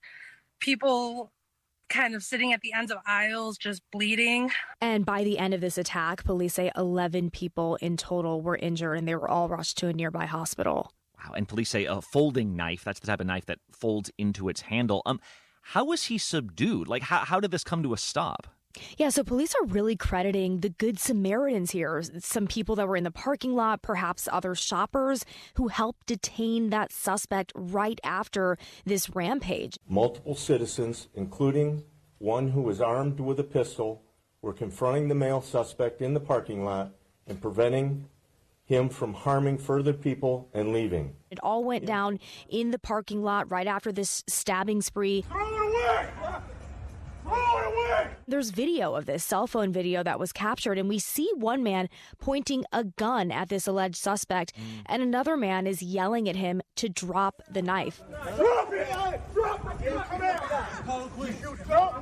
Throw the knife that way! And while that was happening, police say a sheriff's deputy who just happened to be nearby, he was able to get to the scene just about 3 minutes after that first 911 call. So they're saying that this was an all-around team effort here. It is wild to picture people running out of the store, not to flee the alleged stabber, but running towards this man to keep him from getting away. As for a motive, however, it's unknown at this time. Police say there is no motive that they know of at this point that we've heard from them. As far as a motive, that's yet to be determined. Our detectives, with assistance from the FBI, interviewed him at length, and that will be part of the investigation. Police say they believe all signs point to this being random. They say the suspect just went in and targeted some of the people that he saw. And when asked in a press conference on Sunday if mental health issues may have been involved, authorities say it's hard to believe that they weren't. It appears there were random acts. The victims were not predetermined. And now the suspect is waiting arraignment on a slew of charges, including a count of terrorism and 11 counts of assault with intent to murder. What do we know about the victims at this point? Well, police have not released the identities of these victims, but we know that their ages range from 84 to 29 years old. And they say that one of the victims is actually an employee there at the store, and 6 of them were initially in critical condition. Thankfully, they are now showing some pretty encouraging signs of recovery. None of them are critical anymore. Several, though, are still listed as serious. I got out of his way in time, and it seemed like all of the people who got stabbed and got attacked were people who couldn't physically get out of his way, like people in wheelchairs. And, witnesses we've heard from describe this as a graphic and gruesome scene. So some of them might have quite a long road to a full recovery. Wow. And again, so terrifying, so much carnage here. And yet there will be the conversation about weaponry as well, because the fact is that all these victims were injured. They weren't killed. And a lot of people will say that was because this was a knife and not a gun. And yet it's also the fact that the alleged suspect was apparently subdued by people with guns. So that'll be part of the conversation going forward. Rena Roy, thank you so much. Thanks, Brad. A new program aiming to help people with autism get manufacturing training and jobs. That's coming up in just a few minutes. But first, it's KSL Traffic. It's brought to you by Mountain America's Double Rewards credit card promotion. Michelle? Just moments ago, the crash northbound I-15 at 146 South on-ramp has cleared, and seeing good speeds I-15 from Ogden all the way to Provo. The Good Feet store supporting you with comfort no matter what the day brings. Find the location nearest you at goodfeet.com. I'm Michelle Rowe in the KSL Traffic Center. Hey, it's Brian with Olson's Greenhouse. In today's busy world, your home should be your sanctuary, a peaceful retreat where you can unwind, breathe deeply, and recharge. And what better way to create that haven than with flowers? A pop of color in your flower beds, a cheerful container garden by the front door, or a lush patio filled with vibrant blooms can transform any space into a personal oasis. Flowers don't just brighten up your home, they lift your spirits too. Research even shows that surrounding yourself with plants can reduce stress and boost happiness. At Olson's Greenhouse, we grow premium quality plants that make it easy to bring beauty and joy into your life. Whether you prefer bold, eye-catching colors or soft, soothing pastels, we have the perfect flowers to complement your space. And with locally grown plants, you know they're ready to thrive. This spring, create a sanctuary of color and comfort with flowers from Olson's Greenhouse. Find us on Instagram at Olson's Greenhouse Gardens or go to OGG.com to find a retailer near you. That's OGG.com for Olson's Greenhouse Gardens. Hi, this is Doug Wright. For years now, I've been telling you about Connecticut soft water systems that use 2/3 less salt than the others. But I've never told you exactly how they do that. Well, there are several ways, so consider this as part one in a series. Most of the softeners out there use a finicky, hard-to-adjust computer to guesstimate when to cycle, and it errs on the side of cycling too often, which means it'll burn through way too much salt way too soon. Connecticut is different. It has an all-mechanical system that measures the water precisely. No computer, no guesstimating, so it cycles only when needed. The result, Connecticut delivers perfectly soft water 24/7 using minimal salt. So why not save your lower back from carrying the 3 bags of salt when all you need is 1? Call Northern Utah's authorized Connecticut dealer, Connecticut Quality Water Systems of Salt Lake. Call them now, 801-576-8600, or log on to softwaterutah.com and tell them Doug sent you. Why'd I go to the doctor? One day at the firehouse, I was so lightheaded I could barely stand. Even my crew noticed. Getting checked out was the right call. Turns out I have atrial fibrillation, which increases the risk of stroke about 5 times. Symptoms like irregular heartbeat, heart racing, chest pain, shortness of breath, fatigue, or lightheadedness can come and go. But if it's AFib, the risk of stroke remains. If you have symptoms, contact a doctor. I'm so glad I did. Visit NoTimeToWait.com, sponsored by Bristol-Myers Squibb and Pfizer. Wesley Financial Group is not a law firm, and Chuck McDowell definitely not an attorney. This is Chuck. If someone talked you into buying something really silly and you want to get out of that silly little thing, my advice, get the facts. Call me and I'll send you our timeshare exit kit absolutely free. Inside, you'll learn how timeshare works and all your options for cancellation. Call Wesley now for your free exit info kit. 800-486-9600. That's 800-486-9600. The wait is over. After 2 years of renovation, the perfect downtown lunch spot is now open. The Garden Restaurant offers a beautifully designed space and deliciously fresh menu. It's close to everything downtown next to the Temple Square block. If you need something quick and on the go, or to meet a client, friend, or place to relax, the Garden Restaurant offers healthy options like handcrafted sandwiches, soups, unique salads, plus traditional favorites like homemade pot pies and the famous Lion House rolls. The Garden's new look and tasty menu offers something for everyone, featuring dine-in, patio seating, lobby seating, and grab-and-go or quick online ordering. Visit the Garden today. Reimagine space with remarkable taste. Easy street access on the ground floor of the Joseph Smith Memorial Building, open weekdays 11 to 3. Check out the menu at thegardenslc.com. Fresh flavors, iconic location. The Garden Restaurant is now open. See you there.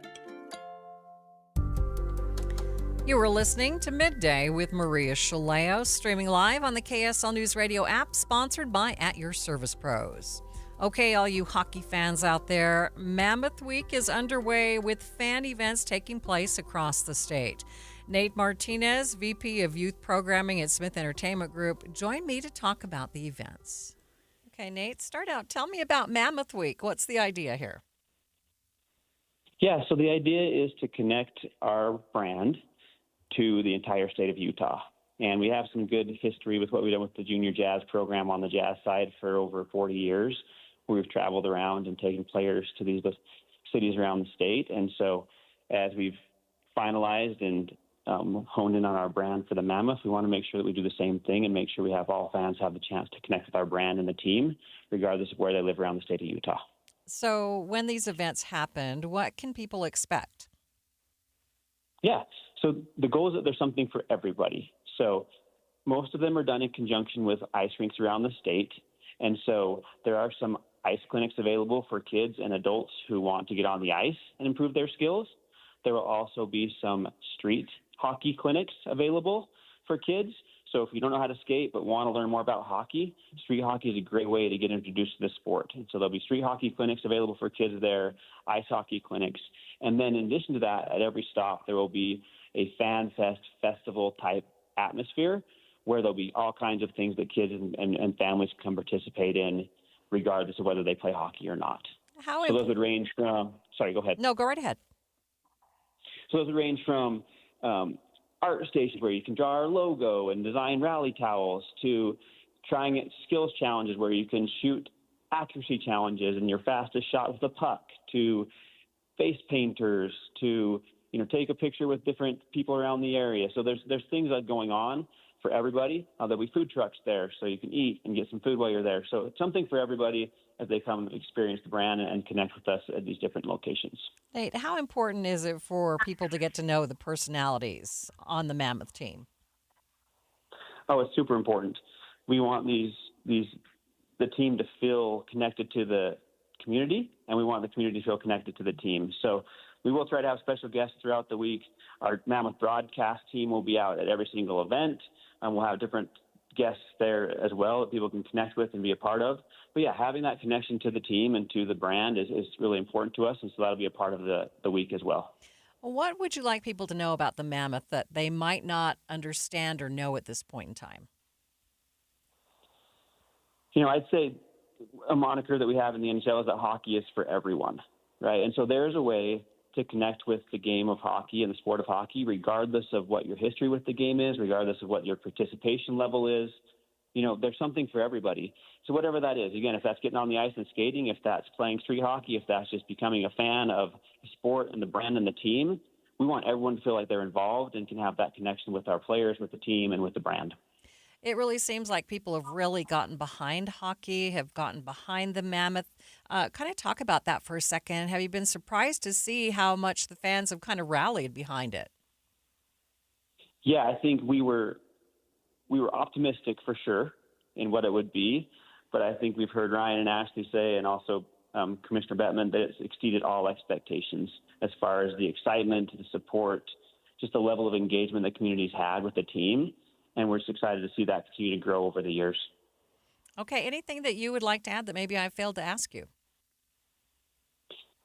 No, I just say we'd encourage everyone to come out. They're fun events. There'll be something for everybody. Again, if you want to come and have an experience that's fun, something to do during the summer nights this next week, hopefully there's a place for everyone to come connect with us, see us along the way. And we tried to hit every part of the state. So looking forward to seeing everybody and having some fun with them throughout the next 6 or 7 days. Nate, is there a place where people can go to see each individual event, like website or something? Yeah, if you go to utahmammoth.com, there's a link on our website where they can find the full schedule, times, available inventory, available things that are happening at each stop and each event. So yeah, utahmammoth.com is the best place to find that. Perfect. Thanks for being with me. Thanks so much, Maria. Appreciate it. Mammoth Week events taking place across the state through August 2nd.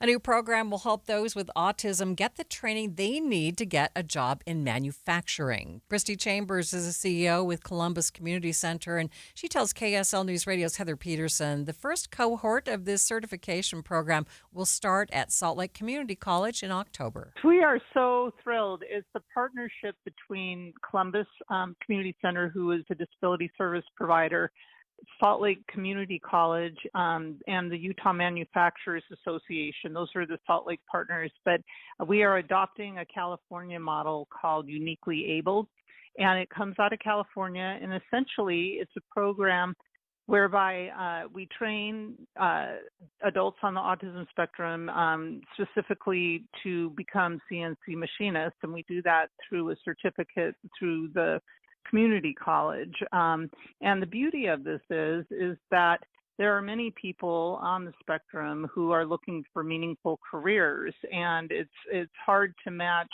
their unique abilities to the job that would require their talents and skills. And so we've identified CNC machinists as needing qualities and skills that can be found on the spectrum. And so it's a beautiful match between the skills that are required to perform the job and the individuals who are looking for jobs. But I think even more importantly, the industry, the manufacturing industry, is in very short supply of these machinists. So there's over 240 positions currently open just here in Utah, and they're having a difficult time filling them. So if we're training people to do those jobs specifically who are going to look at this as a full-time career and have an opening to something that might not otherwise be provided with training of both the individual as well as the employer, I think it's just going to be a match made in heaven. So we're extremely excited. Our first cohort who will be attending SLIC to get these licensures is going to be in October, and we already have manufacturers lined up who would be willing to hire. So we've set up, just this lovely continuum of success. It has been implemented in other parts of the country, so we know that it's a working model, and the statistics show that those who get their licensures, 85% can be placed in embarking on a full-time career. So it's a win-win-win-win-win all the way around.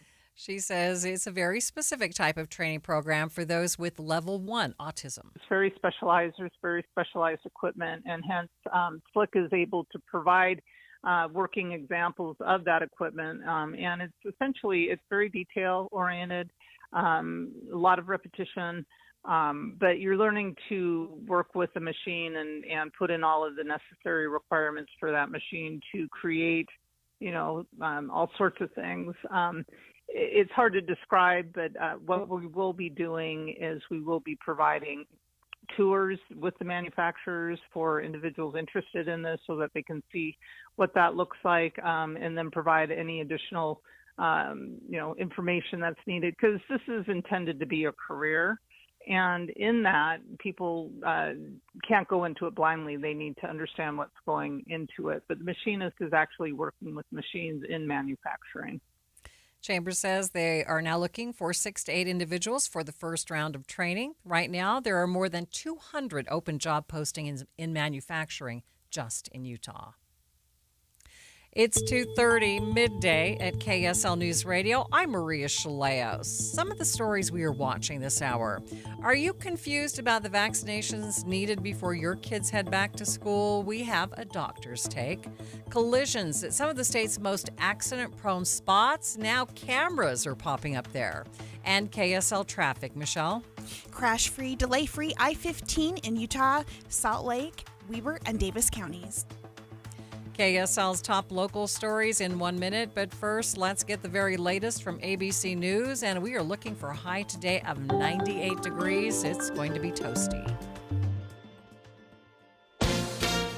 ABC News, I'm Brian Clark. Attorneys for Ghislaine Maxwell asked the U.S. Supreme Court to overturn her conviction. The longtime companion of Jeffrey Epstein says a deal Epstein reached with prosecutors nearly 2 decades ago should shield her as well. ABC's Jay O'Brien explains the deal was not limited to Epstein. But it also names alleged co-conspirators, both named and unnamed in this non-prosecution agreement. So what Ghislaine Maxwell says is, okay, that non-prosecution agreement that the government reached with Epstein in 2007 also applies to me. President Trump's in Scotland. He met with UK Prime Minister Keir Starmer. He also discussed efforts to get more food into Gaza. The man accused of injuring 11 people in a Saturday stabbing attack at a Walmart in Traverse City, Michigan, pleaded not guilty to all charges, including terrorism. And 2 children were killed. There were 5 aboard a sailboat at a sailing camp in Miami when it struck a barge. This is ABC News. KSL's top local story. A Utah lawmaker says President Trump's executive order on addressing homelessness will advance what the state has already been doing. KSL News Radio's Alexandria Bonilla reports. The order makes it easier for police to remove homeless encampments and fast-tracks funding to rehabilitation programs for those individuals. Representative Clancy tells Inside Sources the government has previously been working under the philosophy of housing first, meaning someone won't get stable until there's a roof over their head. In practice, what that created was a set of rules and regulations that prohibited funding for any organization that tried to do anything beyond just here's a key to your new apartment. Clancy says Utah has been working to look at homelessness as a humanitarian issue, and this will only help. Alexandria Bonilla, KSL News Radio. Fire officials think a lawnmower started a fire that burned down 2 apartment buildings in Mill Creek, but they still say you should mow your lawn when the fire danger is high. Continual maintenance on these properties is going to be a much safer avenue to take rather than trying to do it in one fell swoop, once a year or twice a year or whatever. But doing it on a consistent basis is going to provide us that safer opportunity for sure. Kelly Bird with Unified Fire Authority says it's better for grass and shrubs to be short in case a fire starts. He says it's a good idea to walk through your property before mowing to make sure that there are no rocks or any stray objects that could spark a fire. He also says watering the area that you're going to mow the night before can help mitigate fire risk. One of the biggest issues residents are having in the aftermath is people trespassing to see the wreckage. One Willow Grove resident says they aren't just breaking the law, they are being disrespectful to the displaced families. When informed that some of these families are here right now grieving, then one of the people said boo-hoo, others were just really dismissive. He says he's seen people posing for photos in front of the property. He says it's also dangerous for children to play outdoors because all of the strangers coming through. Other local stories KSL is following. A person riding their bike this morning is now in the hospital. Salt Lake City Police Department says the crash happened about 5:40 this morning near 100 South and 10th East. He says the bicyclist's injuries were serious but not life-threatening. Officials are still investigating the cause of the crash. Taking a look at your money at this moment at the close, the Dow down by 64 points, ending at 44,837. S&P up by just a fraction, and the NASDAQ up by 70 points. Traffic and weather is brought to you by Mountain America's Double Rewards credit card promotion, the latest with Michelle Rowe. Still seeing good conditions, Maria. Crash-free, delay-free I-15 from Ogden to Provo. A little bit of slowing on Pioneer Crossing in spots between I-15 and headed over to the ranches. Michelle Rowe, KSL News Radio. Very little chance of rain in the 7-day forecast. The only day with just a 10% chance is Wednesday. We are looking highs in the upper 90s for the first few days of the week and then down to 92 by next Sunday. 96 degrees at the KSL Common Spirit Health Studios. Mornings are for recharging. And they're for starting your day right. We volunteer to join you in the car. Get news and weather at 102.7 FM during the most important part of your day. Andy and Amanda, each morning between 5 and 9 on KSL News Radio. Hi, this is Doug Wright in the Wright household. We have been anxiously awaiting Footloose at Hale Center Theater. Utahns have a great relationship with the classic movie, and now the chance to see it at Hale Center Theater on stage. The energy and the performances just off the charts, dialed to 11. There are supporting roles from a vintage VW Bug that I loved, and even a 70s-era well-used Chevy pickup. You will love Footloose. And boy, I forgot how many hits are part of this great story. The live element, too, to the music is something that I always love. And by the way, when Ariel's dad, the good Reverend Moore, comes around on the dance, it is perfect. Footloose. It's underway right now, Hale Center Theater. And don't forget, still to come, Murder of the 1940s Sister Act Frozen. And be sure to go to hct.org not only to get your tickets to Footloose, but look at the 2026 season too. Saving for retirement was tough enough for us. Yes, and navigating markets can be challenging at times. I understand. That's why at Fisher Investments, we take a disciplined approach with your investments. Tell us more about that. We take an active approach to money management, positioning your portfolio for opportunities we see ahead. So all your clients get the same portfolio? No, we tailor your portfolio to your individual goals and needs. What about communication? We don't like being left in the dark. We check in regularly to keep you informed on the markets and your portfolio. Which means you'll help us stay on track. Yes, our goal is your comfortable retirement. And as a fiduciary, we always put your interests first, because we do better when you do better. At Fisher Investments, we're clearly different. Learn more at FisherInvestments.com. Investing in securities involves the risk of loss. You're listening to Midday with Maria Shilaos. The start of school is now just a few weeks away, and all the talk of vaccines is creating a lot of confusion for parents. Dr. Richard Ferguson, president of the Black Physicians of Utah, joined me to talk about the safety of both childhood and adult vaccines. Let's first off talk about vaccine safety. We have young children who will soon be headed back to school, and there are some concerns about the safety of our vaccines, the availability of vaccines, given kind of a different tone from the Trump administration. And first of all, just give us your general thoughts on vaccines and vaccine safety. Yeah, so I'm glad we're talking about it. August is actually National Immunization Awareness Month. So my organization will be discussing vaccinations and trying to make sure folks can schedule. But, vaccines are closely watched by the federal government and at other national organizations, particularly if there's even a tiny safety problem that shows up, it's investigated right away.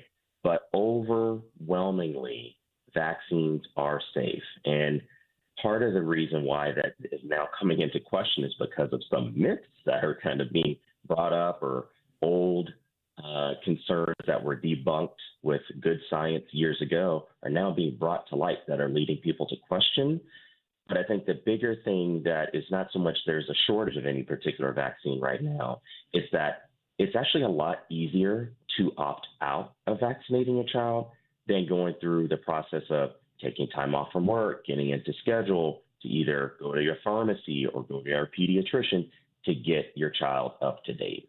And so I think that's something that started during the pandemic that actually makes it a lot easier for someone to say, well, I want to get my kid into school. I'll get them caught up next time. I've got some concerns on how many they get when they meet their doctor. Let me just opt out for personal reasons. So I think that sometimes has been a bigger impact on why there's declining vaccination rates, not so much in certain areas of our nation, but definitely in Utah. And that's part of it because it's just so much easier. But overwhelmingly, vaccines are safe. I think one thing that's come up recently was about the mercury preservative that was used years ago in shots back in 2001. And they were trying to state how that was linked to autism. That's been removed, and it was never proved that it was ever linking or have any correlation to autism at all. And then secondarily, people need to understand that the vaccine is a weakened form of the germ trying to teach your body to learn how to protect against it. It does not give you the illness. And so that sometimes is what is often I see in medicine as a bigger reason for why there's sometimes hesitancy in the fall for receiving shots. One shot that is coming up soon that did get FDA approved is the Moderna shot, where flu and COVID is combined.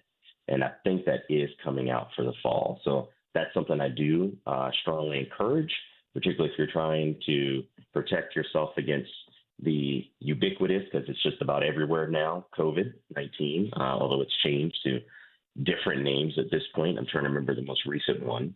It'll come to me in a minute, but also flu.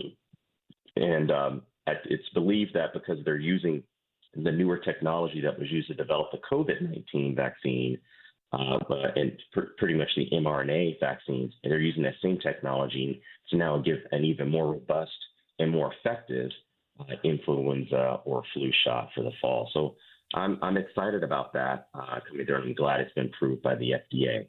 Sorry, I talked a lot there. No, I appreciate that. Are you concerned with all of these myths that have come up that people are just not going to get their flu shot this year? Yes, I am concerned. From discussing about the preservatives, the aerosol, to wanting to question, how safety monitoring is done by the CDC and the FDA, and it's done quite rigorously. So I would want to reassure people that your pediatrician that you've trusted and you've been seeing, have that discussion with them, but they want what's best for your child. But also you have to think about what's best for our community, because I think many people do not understand there are those, because there's a certain timeline for receiving vaccines, that aren't able to be protected yet. And so we have to think about those that are vulnerable in our community, and that's where more of that herd immunity comes in.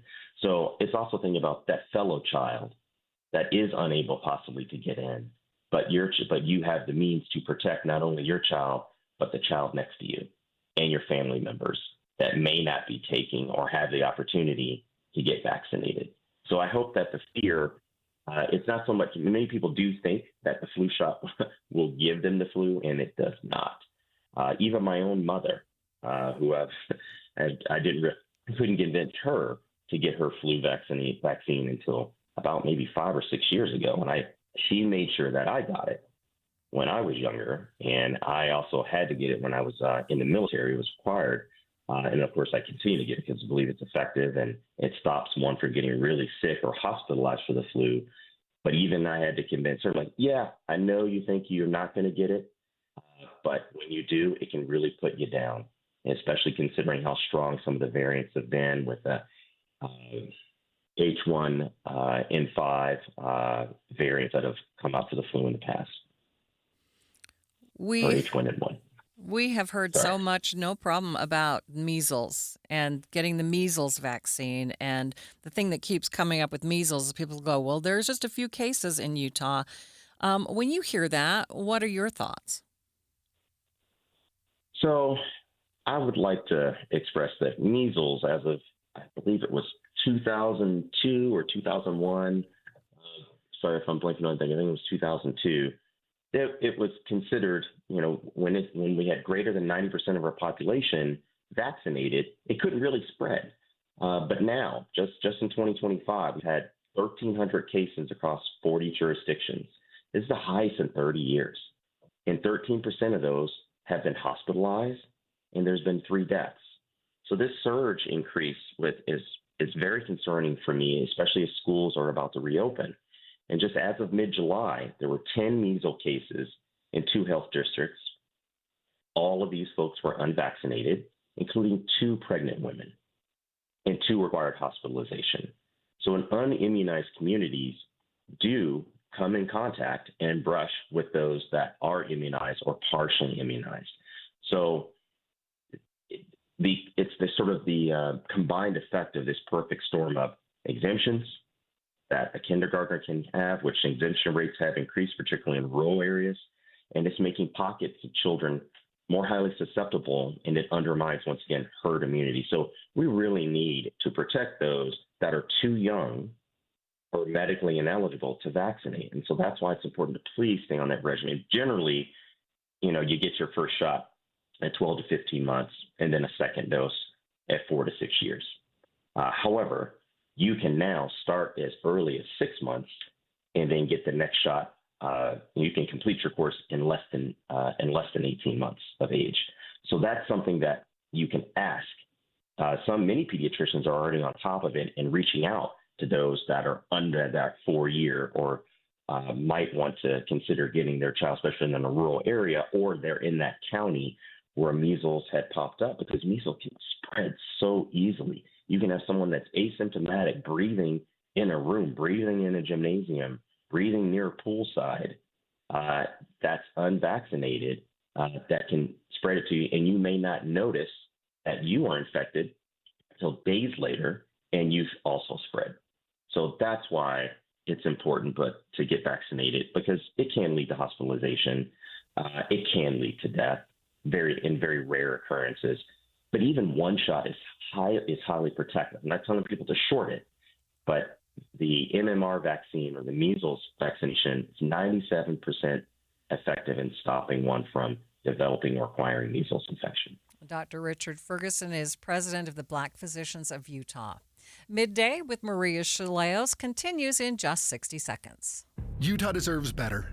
If your lights flicker, breakers trip, or something just doesn't feel safe, the last thing you need is someone trying to tell you your electrical panel needs to be replaced, your house needs to be rewired, and you should probably rewire your neighbor's house too. But sadly, that's exactly what's happening, since a lot of home service companies have been bought out by private equity groups that are focused on profits and not people.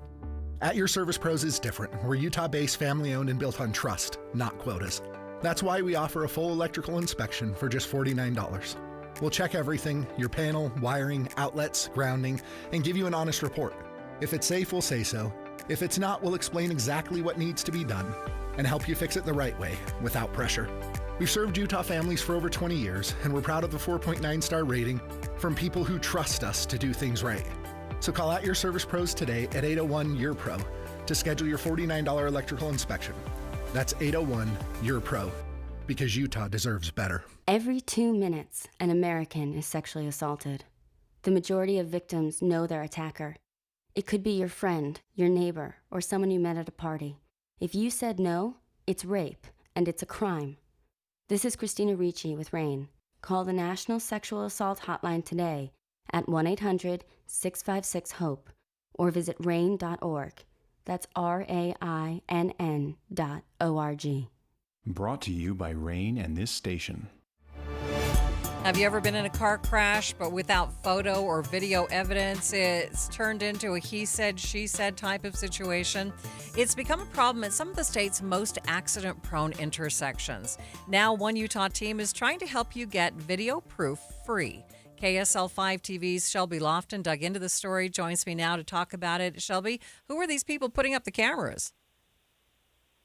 This is a father and son team, Aaron and Tate Lakeston. They're based out of southern Utah, and they decided just a couple of years ago to start up this company, Collision Cam. They install these cameras on private property. It's usually business owners reaching out to them, asking them, hey, we want some more eyes on our property. They install them for free, and these cameras run 24/7, and they catch a lot of the mistakes, a lot of the crashes we see on our roads. So what is their motivation for doing this? Tate shared a story that a few years ago his truck was stolen, and he had a really hard time tracking down the folks who took it. And he remembers thinking, I wish we had this all caught on camera. This would help solve a lot of this. The police can only do so much. And that really was what inspired Collision Cam to become what it is today. Okay, so you mentioned mainly they have businesses call them, right? That's exactly right. A lot of businesses, private property owners, they even told me some people in apartments say, this intersection that I live on is horrible. We would love to have a camera put up if it's possible. So then who's paying for this? That's the interesting part of their business. They said that they provide this video to folks involved in crashes for free. But a lot of times insurance companies will be willing, insurance companies and lawyers will be willing to pay for it. If there was a crash, a lot of times the lawyer will reach out on behalf of their client, and they'll be willing to pay for this video so they can use it in their litigation. Have they received any pushback from any sort of law enforcement groups?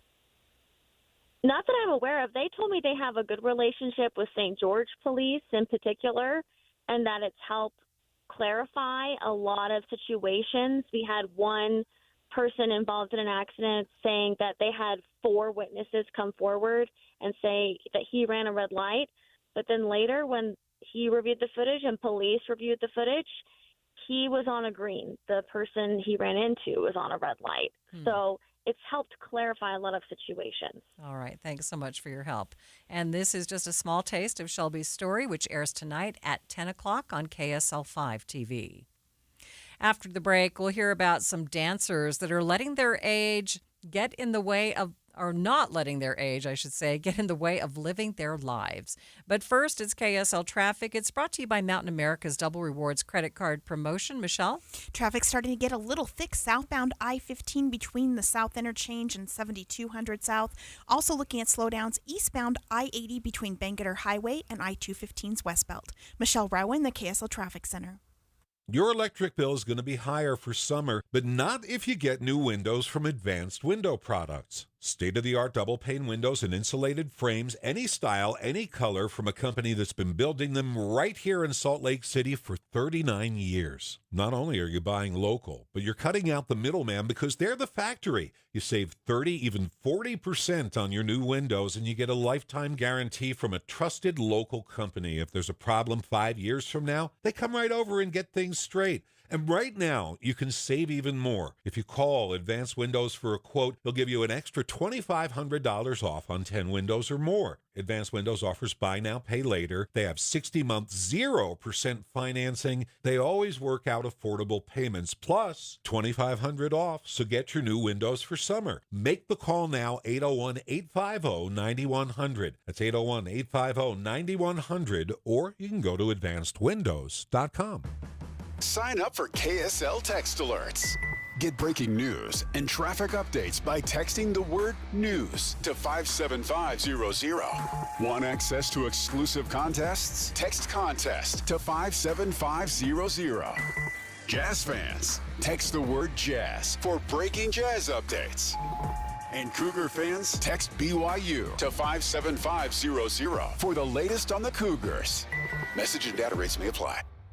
All new Berninas are discounted at Dave's Bernina in St. George and Provo. Experience why Dave's Bernina is one of the top Bernina dealers in America. Save hundreds to thousands of dollars on select Bernina sewing, quilting, and embroidery machines and get special free bundles of accessories. These free gift packages include items such as embroidery kits, Presser feed set, machine and travel cases, embroidery software coupons, books, ruler kits, and lots of accessories. Plus a limited time offer of 2.99% interest for 60 months on certain machines. Come in now for bargains on trade-ins, classroom, and demo machines that come with warranties. Remember, new Bernina machines come with a 5-year warranty and free classes. At Dave's Bernina, 691 East St. George Boulevard and 2017 North 550 West in Provo.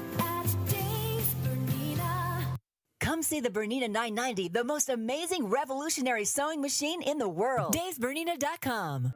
You worked hard for your 401k, but if you've left your job, your money might be sitting in the wrong hands. I'm Jeff Jr. with Trajan Wealth, and it's very possible that the 401k that you have had for years has hidden fees and limited investment choices. But if you're no longer with the company, that 401k may be at the mercy of your former employer. All of these things could be costing you thousands. Rolling over your 401k into an IRA can provide better investment options that align with your long-term goals. At Trajan Wealth, we're fiduciary advisors that are held to a higher standard with no hidden agenda and no hidden fees. Don't let your retirement dollars sit in an old plan, and don't roll it over to your new plan without consulting Trajan Wealth first. Call Trajan today at 801-899-7600. That's 801-899-7600. Advisory services are offered through Trajan Wealth, LLC, an SEC-registered investment.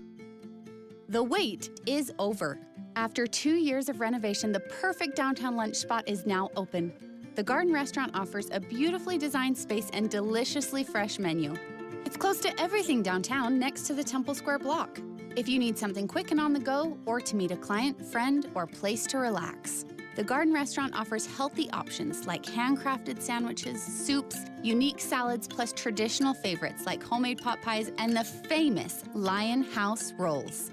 The Garden's new look and tasty menu offer something for everyone, featuring dine-in, patio seating, lobby seating, and grab-and-go or quick online ordering. Visit the Garden today. Reimagine space with remarkable taste.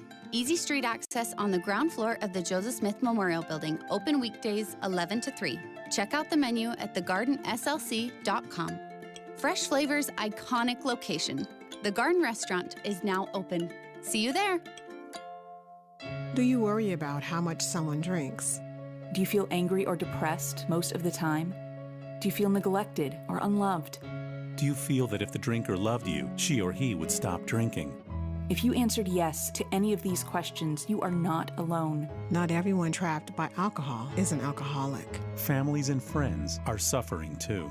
Al-Anon and Alateen can help. Call 1-866-200-0223 or visit alanon.org/help. This is Midday with Maria Shilaos. More problems for Tesla's planned expansion of self-driving taxis. ABC's Mike Dubusky has more in today's tech trends. There's a new speed bump for Tesla in its quest to expand its fleet of self-driving taxis. In San Francisco, where the service was set to hit the road as soon as this weekend, the state finds Tesla didn't apply for the proper permits to operate autonomous vehicles. Terry Prosper is with the California Public Utilities Commission. You need to get from the Department of Motor Vehicles and the California Public Utilities Commission a permit to do testing, first with the safety driver, which actually Tesla has. They can do testing with a safety driver, but not commercial operation.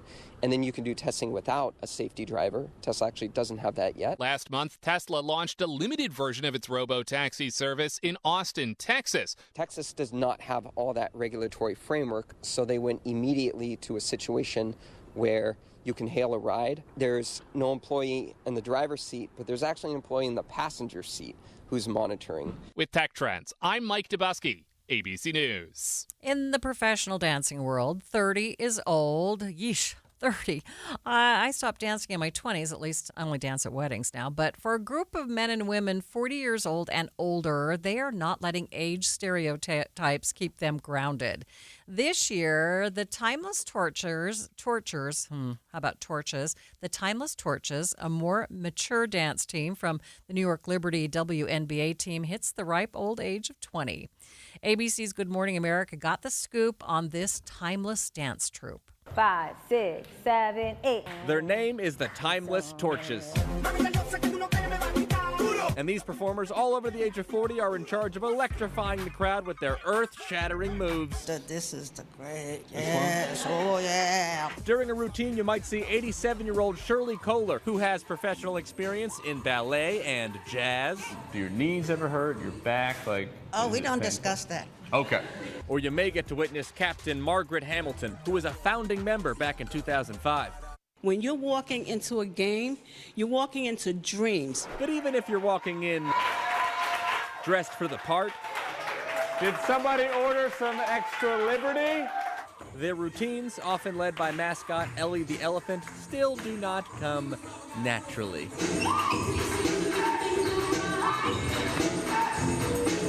But hey, we still had a good time.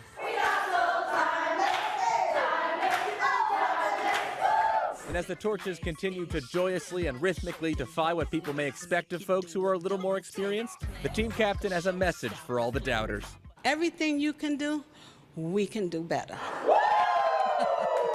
Oh, that is ABC's Danny New reporting there. There are currently 23 dancers on the team, which ages ranging 41 all the way to 88. Now, if you want to see their dancing, which honestly is pretty amazing, you can check out their Instagram account at timeless_torches. What do you think, Jeff? Can you do those high kicks still? Let me put it this way. My grandmother danced till she was 99. She lived to 107. Well, like I said, I dance at weddings and stuff. But I just want to point out I didn't get those genes at all. No? Okay. I don't see myself dancing in 99. Jeff's going to take it away. Jeff Kaplan's Afternoon News is next. Have a great afternoon. I'll see you tomorrow. Maybe I'd be great in that troupe.